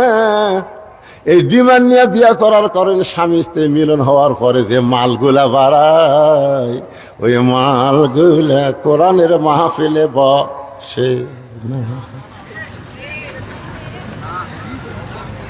আপনারা আজকে সর্বাত্মক স্বীকার করবেন বিমান নেওয়া জায়েজ না হারাম, মহরনা দেওয়া ফরজ না সুন্নত? মহরনা দেওয়া ফরজ, সেই মহরনা দেয় না, আর যেই ডিমান্ড নেওয়া হারাম সেই ডিমান্ড নেয়। এরা কোনোদিন ভালো ছেলে হতে পারে না। ওমর ফারুক বললেন, মা তুমি একটা ভালো ছেলের খবর কোথায় পাইবা, কারণ তোমার তো কোনো অভিভাবক নাই। আমি একটা ভালো ছেলের খবর দিচ্ছি, দেখো তো ছেলেটা তোমার পছন্দ হয় না। মেয়েটা বলতে আমিরুল মুমিনিন, তাহলে আপনি ভালো ছেলের খবর দেন। ওমর ফারুক বললেন, ছেলেটার যোগ্যতা হলো 6 লক্ষ হাদিসের হাফেজ, 30 পারা কোরআনের হাফেজ, বয়স হলো 22 বছর, গায়ের রং ফর্সা, চাঁদের বরণ চেহারা। ছেলেটার নাম হলো আব্দুল্লাহ, আর বাবার নাম হলো হযরত মারে ও মা, আমি তোমাকে আমার বৌমা বানায়া, বেটার বৌমা বানায়া আমার বাড়িতেই তোমাকে অধিকার দিবার চাই। আপনারা বলেন তো, মেয়ে মানুষের অধিকার আছে না নাই? আমি তোমাকে কি মা, জোরে কান কি মা? অনেক মুরব্বী চিন্তা করতেছে, হুজুর বেটার বৌমা হয়, এটা আপনার ওয়াজে আমরা শুনি, কিন্তু বাড়ির তো দেখতে পাই না। এখন অনেক বেটার বৌমা না হইয়া বউ দজ্জাল হচ্ছে, আছে না নাই? জোরে কান আছে না নাই? আপনারা যে বেটা করে বিয়ে করাছেন, কেবারে বেটার বউগুলা কেমন? কথা কয় না। আপনারা বেটা করে বিয়ে করাননি? আগুন। বিয়ে করার আগে বেটা কি ভালো জানেন, দুটা ডাব কিনে নেয়, একটা বাবু কাটা দেয়, একটা মাও কাটা দেয়। বাপ মাও কয় আমাকে আল্লাহ ফেরেস্তা দিছে, কিন্তু বিয়ে করার পরে বউ যে কি কান মন্ত্র দিছে, ওই আর আপনাকে এই কি জানেন না, হাটনগর আর থাকে না। ওই এখন বউলিয়া চলে গেছে নওগাঁয়, এখন নওগাঁ বউলিয়া থাকে, বাসা করছে, 3 তলা বাসা করছে, ওটি বউলিয়া থাকে। বাপ মা থাকে হাটনগর। একদিন বাবা অসুস্থ হয়ে নওগাঁয় ভালো ডাক্তার দেখানোর জন্য হয়ে গেছে। ভালো ডাক্তারের একটা লম্বা সিরিয়াল, দেখতে দেখতে রাত 9টা বাজছে। রাত কয়টা? এখন চিন্তা করে 9টার সময় হাটনগর কেমনে যাই? মন বলতেছে কে তোর বেটার বাসা নাই। ওই তখন ওই মনের তাগিদে বেটার বাসাত গেছে। বেটার নাম হলো আব্দুল্লাহ, কি সুন্দর নাম, আব্দুল্লাহ। আব্দুল্লাহ বাসাতে চুম করছে, কে রে? আমার সবাই সার করে ডাকে, সাহেব করে ডাকে, আমার নাম ধরে ডাকলে মরদ কে রে? আপনারা বলেন তো, সন্তান যত বড়ই সাহেব হোক, নাম ধরে ডাকার মরদকে? আব্দুল্লাহ দরজা খুলে তাকায় দেখে বাবা এতিমের মতন দাঁড়ায় আছে। আব্দুল্লাহ বলে, বাবা রাত 9টার সময়, কারণ খবর কি? বাপ বলতেছে, আমার মন কখনো চাইনি তোর বাসাত আসা, কিন্তু ডাক্তারের কারণে বাধ্য হয়ে আমাকে আসতে হলো। আব্দুল্লাহ হাত ধরে বলতেছে, বাবা এত রাগ কেন করছেন বাবা? বাবা মনে মনে কয়, রাগ তো তোর উপর করিনি, তুই যে মালটা বিয়ে করছো। রেস্ট রুমে এখন বাপকে বসায় দিয়ে আব্দুল্লাহ আস্তে আস্তে বউয়ের কাছে গেছে। বউ যে ঘরে ঘুমায় আসে না চাদর দিয়ে, ওই ঘরের মধ্যে যে আব্দুল্লাহ ফিস ফিস করে বলতেছে, লক্ষ্মীটি সোনার ময়না, বাবা আইছে। কি হচ্ছে? তোমার বাবা যখন আব্দুল্লাহ আব্দুল্লাহ করে ডাকলো, আমি কি ঠসা? আব্দুল্লাহ জোরহাত করে বলতেছে, বাবা কোনোদিনও আসে না রে, আজকে বিপদে যাচ্ছে, আর তুমি এইরকম করে ভাষা। বাবার সামনে একটু খাবার দাও। বউ বলতেছে, আমার মাথা ব্যথা করে, ফির শিরশির করে, পারলে তুমি দাও। আব্দুল্লাহর বাপ কি আর কম? চিল্লাই বলতেছে, কে রে আব্দুল্লাহ, তুই কি মনে করছিস আমি খাবার জন্য যাচ্ছি? যাওয়ার জায়গা পাইনি রেখে তোর বাড়ি যাচ্ছি, থাকার একটু জায়গা দে, খাওয়া লাগবে না। আব্দুল্লাহ রাত 9টার সময় বাবা না খাইয়া ঘুমায় গেছে। রাতটা যখন 11টা বাজে, তখন আব্দুল্লাহ শালা, আপনারা আব্দুল্লাহর শালা বলতে কি বুঝতেছেন? বইয়ের ভাই। 11টার সময় এসে ডাকতেছে, শেফালি আপা, আব্দুল্লাহর বইয়ের নাম হলো শেফালি। শেফালি আপা, সঙ্গে সঙ্গে শেফালি কম্বল ফেলা দিয়া মারছে লাভ। আব্দুল্লাহ তাকায় দেখে কম্বল আছে, বউ নাই। বউটা দৌড়ে গিয়ে গেট খুলে বলে, ভাইজান এত রাত্রে কোত্থেকে? বলে ক্যারাম বোর্ড খেলতে খেলতে রাত হয়ে গেছে, আপা আমি একটু ঘুমাবার চাই। বলে কিসের ঘুম, আগে খাওয়া। তুই না খাইলে ঘুমাইলে আমার চোখে ঘুম ধরবে না। এই বলে ভাত গরম, গোস্ত গরম, মাছ গরম, সব গরম করে ভাইয়ের সামনে দিয়া বলতে যে খা ভাই, তুই না খাইলে আমার কলিজার শান্তি নাই। আব্দুল্লাহ মনে মনে চিন্তা করে, 9টার সময় আমার বাবা আইছে, তখন তোর মাজা বেদনা করে, পিঠ শিরশির করে, আর 11টার সময় খাবাই খবর কি? বার হয়ে দেখে 5 তরকারি গরম ভাত, শালার মাথায় বইয়ের হাত। কয় তরকারি? 5 তরকারি গরম ভাত, শালার মাথায় বইয়ের হাত। খালি বারবার বলতেছে, আর এক টুকরা খা ভাই, তুই না খাইলে আমার কলজার শান্তি নাই। আব্দুল্লাহ চুপি চুপি বাবা যেই ঘরে ঘুমায়, ওই বাবার ঘরের জানলার কাছে 0 বাল্বের আলোতে তাকায় দেখে বাবার শুকনা মুখটা দেখতে পায়। আব্দুল্লাহর চোখে পানি পড়তেছে। যেই বাবা নিজে না খাই আমাকে লেখাপড়া করাইছে, যেই বাবা মাটির বিছনার থেকে আমাকে খাট বানায় দিছে, আজকে আমার সেই দরদের বাপ না খাইয়া আছে, আর সালাদ সামনে 5 তরকারি গরম ভাত, আমার কি কিছুই করণীয় নেই? সঙ্গে সঙ্গে আল্লাহর কোরআন বলতেছে, আল্লাযী খালাকাল মাউতা ওয়াল হায়াতা লিয়াবলুয়াকুম আইয়ুকুম আহসানু আমালান ওয়া হুয়াল আজিজুল গফুর। আল্লাহু আকবার, আল্লাহ। আব্দুল্লাহ রে, তোর মৃত্যুর হায়াতকে আমি আল্লাহ সৃষ্টি করেছি পরীক্ষা করার জন্য। সুন্দর আমল করতে হবে। আল্লাহ কোরআনে বলেছে, ওয়াকাযা রাব্বুকা আল্লা তা'বুদু ইল্লা ইয়্যাহু ওয়া বিল ওয়ালিদাইনি ইহসানান। আল্লাহর পরেই হলো বাপ মা। তোর সেই বাপ না খেয়ে ঘুম পাড়তেছে, তোর শালার সামনে 5 তরকারি গরম ভাত, তোর কি করার কিছুই নাই? আল্লাহর কোরআন ঈমান জাগায় দিছে, জোরে কান সুবহানাল্লাহ। গোটা বিশ্বের মানুষকে ঈমানকে জাগাইতে পারে সেই কিতাবের নাম কি? আব্দুল্লাহ চিন্তা করে, ভাই কোরআন যত ঈমান জায়গা দেখ রে, বর্তমানে নারী নির্যাতনের কেস আছে, মরদ নির্যাতনের কোনো কেস নেই। আমি কি করি? বিবেক বলতেছে করার কিছুই নাই। তোর বাড়ি খুঁজা দেখে আটা বলা, উটি বলা একটা বেলান আছে, দেখ করার কিছু নাই পাগলা। ওই খুঁজা দেখে উঠি বলা একটা বেলান আছে, ওই বেলান হাতে নিয়ে চিন্তা করতেছে কি করব।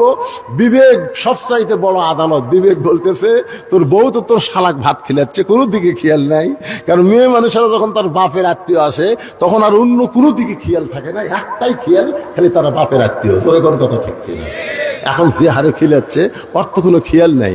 তুই বিড়ালের মতন চুপি চুপি যায় ওর পিছনে দেখা উঁচু হয়ে আছে, ওই উঁচা জায়গা বিসমিল্লাহ কয়ে একটা বাড়ি মারবো, একটা হজের সব। 2টা বাড়ি মারবো, 2টা হজের সব।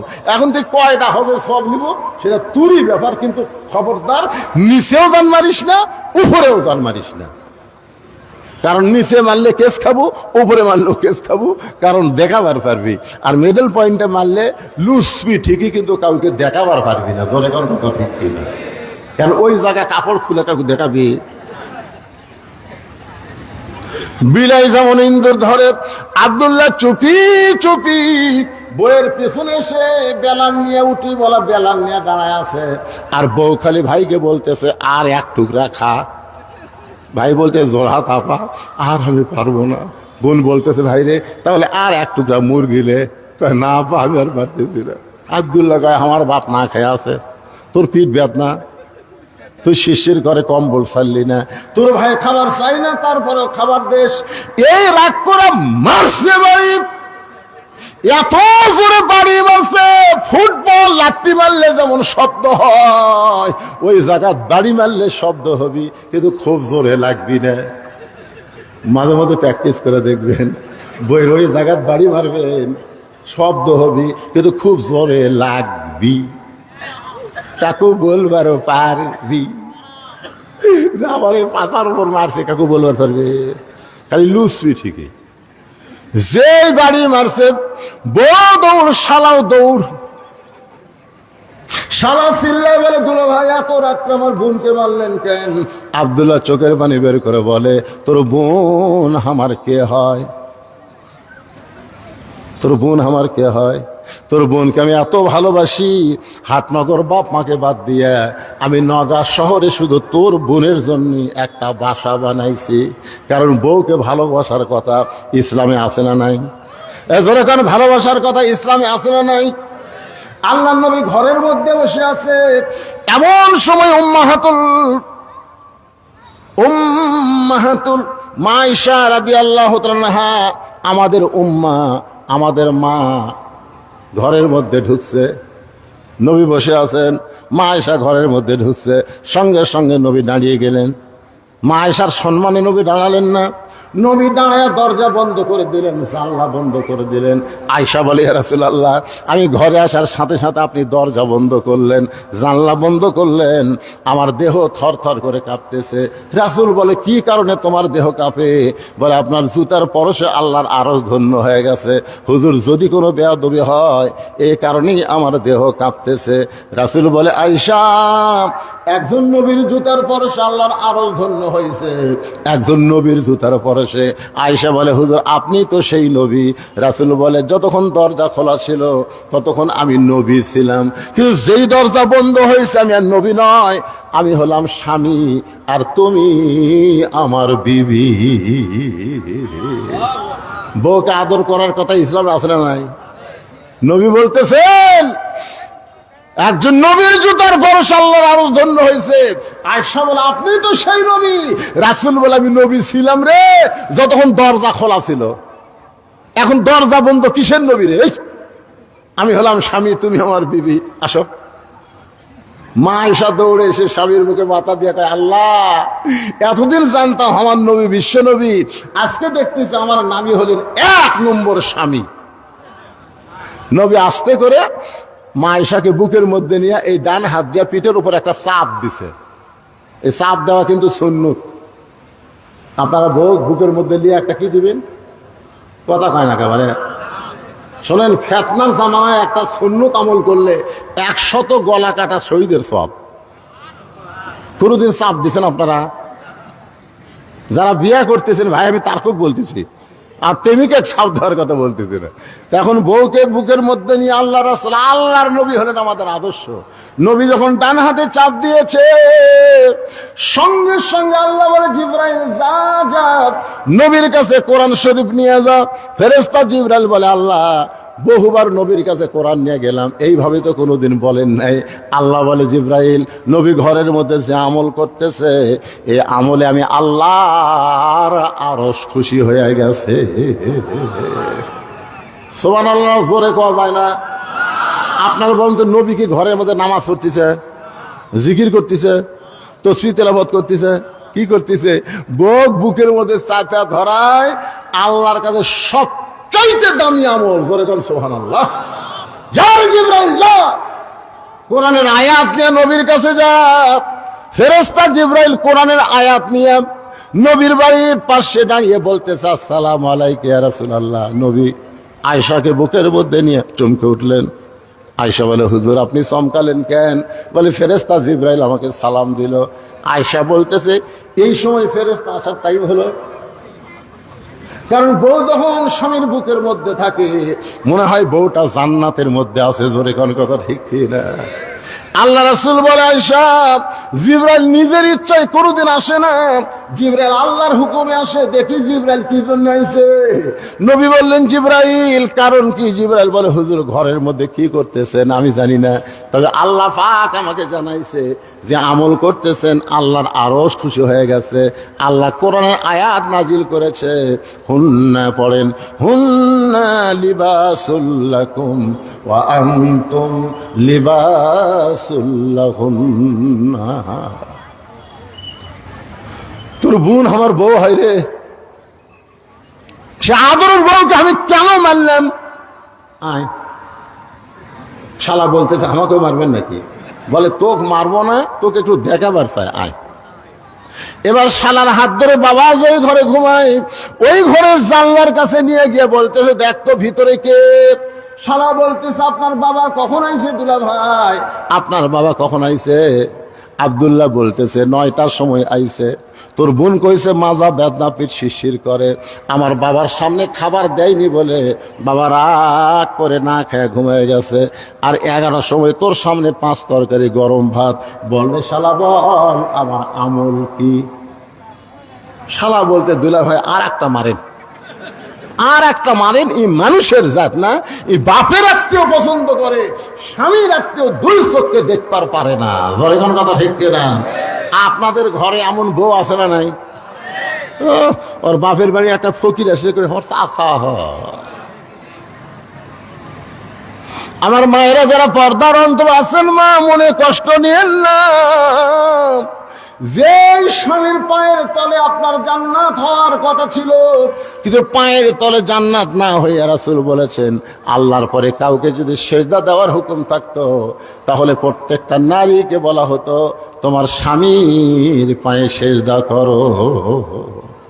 ফাতেমা বলতেছে বাবা, এই যে স্বামীর পায়ে সেজদা করা, এই আমলটাই কি মেয়েদের সবচাইতে বড় আমল? আল্লাহ রাসূল বলে ফাতেমা, নারীদের সবচাইতে বড় আমল হলো পর্দা। জোরে বলেন নাম কি?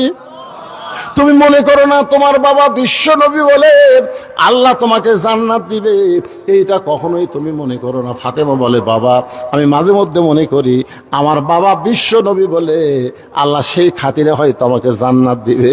রাসূল বলে ফাতেমা রে, জান্নাতে যদি যাওয়ার চাও তাহলে জান্নাতের আমল করে তোমাকে জান্নাতে যেতে হবে। ফাতেমা বলে বাবা জান্নাতের আমল কি? রাসূল বললেন মেয়েদের সব আমলের মধ্যে 1 নম্বর আমল হলো পর্দা। জোরে করে 1 নম্বর আমল কি? আমার মায়েরা যারা পর্দার অন্তরালে একটু মনোযোগ দিয়ে শোনেন। গভীর রাতে হযরত আলীকে বুকের মধ্যে নিয়ে ফাতেমা ছোট বাচ্চার মতন কাঁদতেছে। আলী বলে ফাতেমা কান্দার কারণ? বলে ওগো স্বামী, আল্লাহ পাক আমার দোয়া কবুল করেছে, আজকে রাতের বেলায় আমার মৃত্যু হবে। যেই বলেছে রাতের বেলা মৃত্যু হবে, গাছের গোড়া কাটলে গাছটা যেমন পড়ে যায়, হযরত আলী তেমনি পড়ে গেলেন ঘরের মাজায়। মা ফাতেমা মুচকি মুচকি হেসে স্বামীর কপালে একটা চুমা দিয়ে বলে স্বামী গো, আমি এতদিন ধরে জানতাম আপনি হলেন পৃথিবীর সবচাইতে বড় আলেম।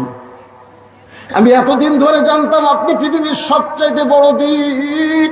মরার খবর শুনে আপনি কেন কাঁদতেছেন? কারণ দুনিয়াতে মানুষ এসেছে থাকার জন্য না, মানুষ এসেছে যাওয়ার জন্যে। আপনারা বলেন তো, 2 জন চা স্টলে গল্প করতেছে, অমুকের ফাঁসি হলো রে, অমুকের ফাঁসি হবি। আমি দৌড়া গিয়ে বললাম কে ভাই, তোমরা যে গল্প করতেছো অমুকের ফাঁসি হলো অমুকের ফাঁসি হবি, তোমার যে মৃত্যু হবি, যেই কথা তোমার মৃত্যু হবে চমকে উঠছে। চমকে উঠল কেন? কারণ ফাঁসির তারিখ আছে, মরার কোনো তারিখ। আপনারা বলেন তো আমাদের কোনো তারিখ আছে?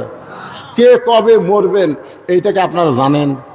তাহলে যেই যুবকেরা মিলে আজকে মাহফিল করতেছে, এই যুবকেরা কোথায়? একজন? কয়জন যুবক বাবা? তোমরা কয়জন যুবক রে?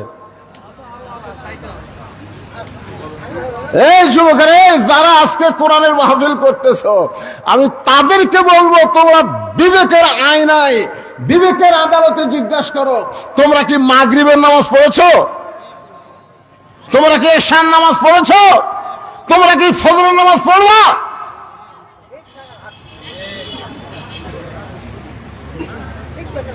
না, ঠিক জায়গাতে হাত না। সারা জীবন ঘুষের চাকরি করছে, বুঝলেন? সারা জীবন কিসের চাকরি? যখন ঘুষের চাকরি শেষ হয়ে গেছে তখনই কান দিচ্ছে আল্লাহ আল্লাহ আমি তওবা করলাম, আল্লাহ আর ঘুষ খাবো না, আল্লাহ আর ঘুষ খাবো না। আল্লাহ কয় ফেরেশতা কয় কান সারা চল মারতো, শালা কি কয়? যতদিন ঘুষের চাকরি ছিল তখনই তওবা করেনি, এখন চাকরি শেষ আর ঘুষ খাওয়ার পারবি না, তখনই তওবা করতেছে। বুড়া বয়সে আল্লাহর কাছে কান দিচ্ছে, আল্লাহ আমি আর চুরি করবো না, আল্লাহ আমি যৌবন বয়সে যা করছি করছি, আল্লাহ বুড়া বয়সে আর চুরি করবো না। আল্লাহ কয় চুরি করার ক্ষমতা আছে কি? এই জন্য এই যুবকেরা কোরআনের মাহফিল করতেছে। শুধু কোরআনের মাহফিল করলে হবে না, এই যুবকদেরকে যৌবন বয়সে কোরআনের পক্ষের কর্মী হওয়া লাগবে। জোরে কোন কথা ঠিক না? শুধু কোরআনের কর্মী হলে হবে না, 5 ওয়াক্ত নামাজ জামাতে আদায় করা লাগবে। ধরে কোন কথা ঠিক না? যারা মাহফিলে একটা টাকাও আদায় করে না, আদায় করো তোমরা? কোনো টাকা আদায় করে না, এরা নিজেরাই টাকা দিয়া এত সুন্দর আয়োজন করে। আর সেই যুবকদের জন্য আমাদের প্রাণ খুলে দোয়া করার দরকার আছে না নাই? ধরে কোন আছে না নাই? গান বাজনা হচ্ছে না, কনসার্ট হচ্ছে না, কোরআনের মাহফিল হচ্ছে। এই মাহফিলকে আল্লাহ যেন কবুল করে।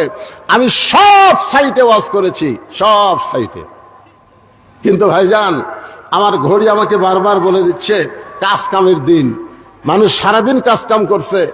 আল্লাহ রাসূল বলেছেন 2 ওয়াক্ত নামাজ কেন লম্বা করা হলো? শোনেন, 2 ওয়াক্ত নামাজ লম্বা করা কেন হলো? 3 ওয়াক্ত নামাজ হলো তাড়াতাড়ি, আসর মাগরিব এশা তাড়াতাড়ি না?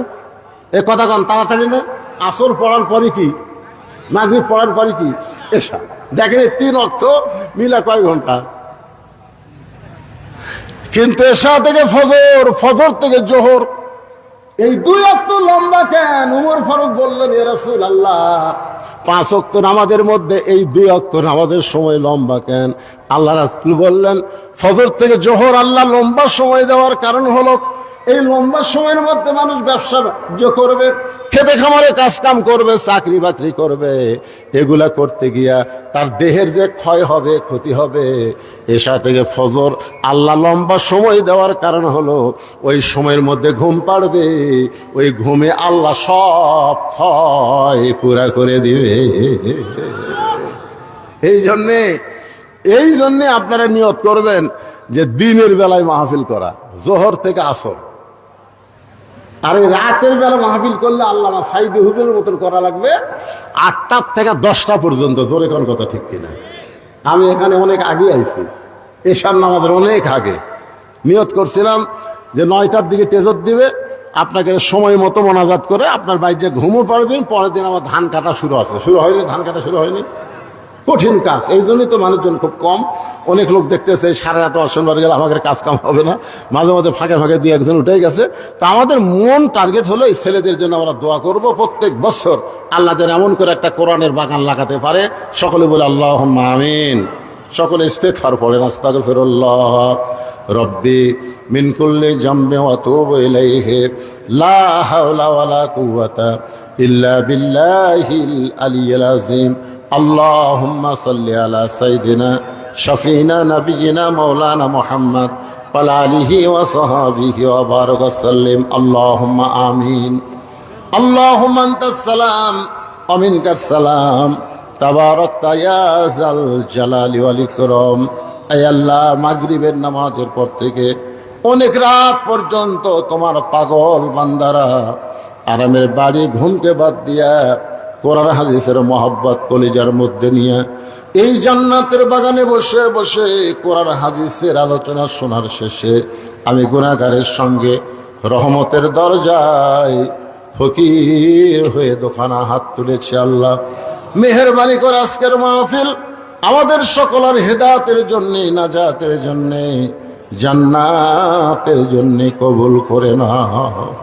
এই মাহফিলের শুরু থেকে শেষ পর্যন্ত যত আলোচনা হয়েছে এর মধ্যে যদি ত্রুটি হয়, ভুল হয়, মাফ করে দাও। এর হাদিয়া মঞ্জুর করো। সোনার মদিনায় নবী পাকের রওজা মুবারকে আল্লাহ তুমি কবুল করে নাও। তামাম আম্বিয়ায়ে কেরাম, আসহাবে কেরাম, তাবিঈন কেরাম, তাবিঈন কেরাম, তামাম পৃথিবীর মাটির নিচে যত মুমিন মুমিনাত আছে আল্লাহ সকলের আরওয়াহ আর হাদিয়া কবুল করো। আল্লাহ আমরা যারা হাত তুলেছি আমাদের জনম দুঃখনি মা যাদের কবরে চলে গেছে, ছোট্ট একটা শব্দ হলো মা।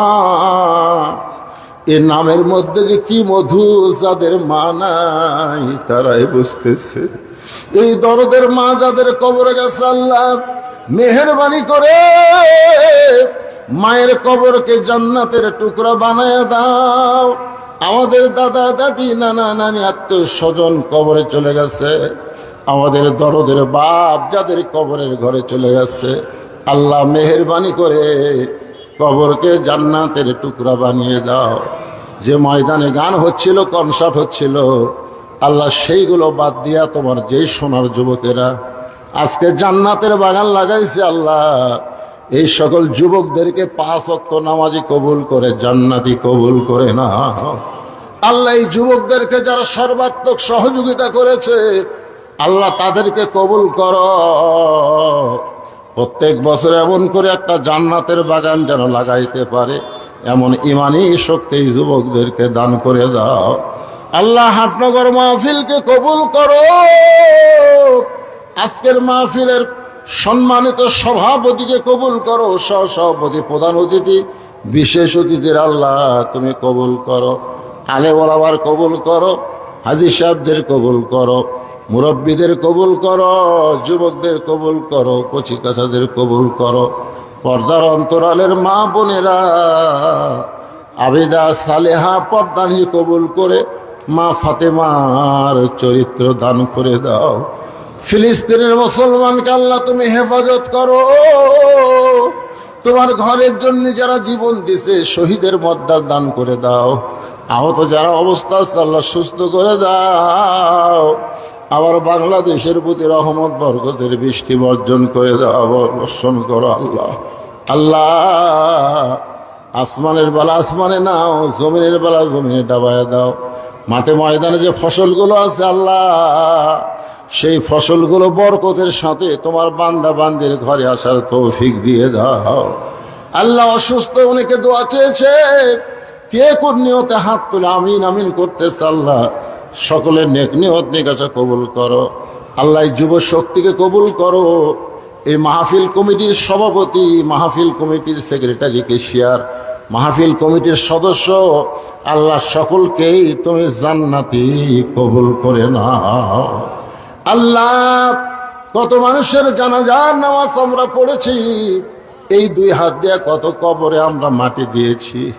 একদিন আমরা সবাই মরে যাব। যেদিন আমাদের মৃত্যু হবে দিনটা যেন জুমার দিন হয়, মাসটা যেন রমজান মাস হয়। ইমানের সাথে ইজ্জতের সাথে এই দুনিয়া থেকে বিদায় নেওয়ার কালে আমাদের জবানে জারি করে দিও লা ইলাহা ইল্লাল্লাহু মুহাম্মাদুর রাসূলুল্লাহ সাল্লাল্লাহু আলাইহি ওয়াসাল্লাম। আসসালামু আলাইকুম ওয়া রাহমাতুল্লাহি ওয়া বারাকাতুহু।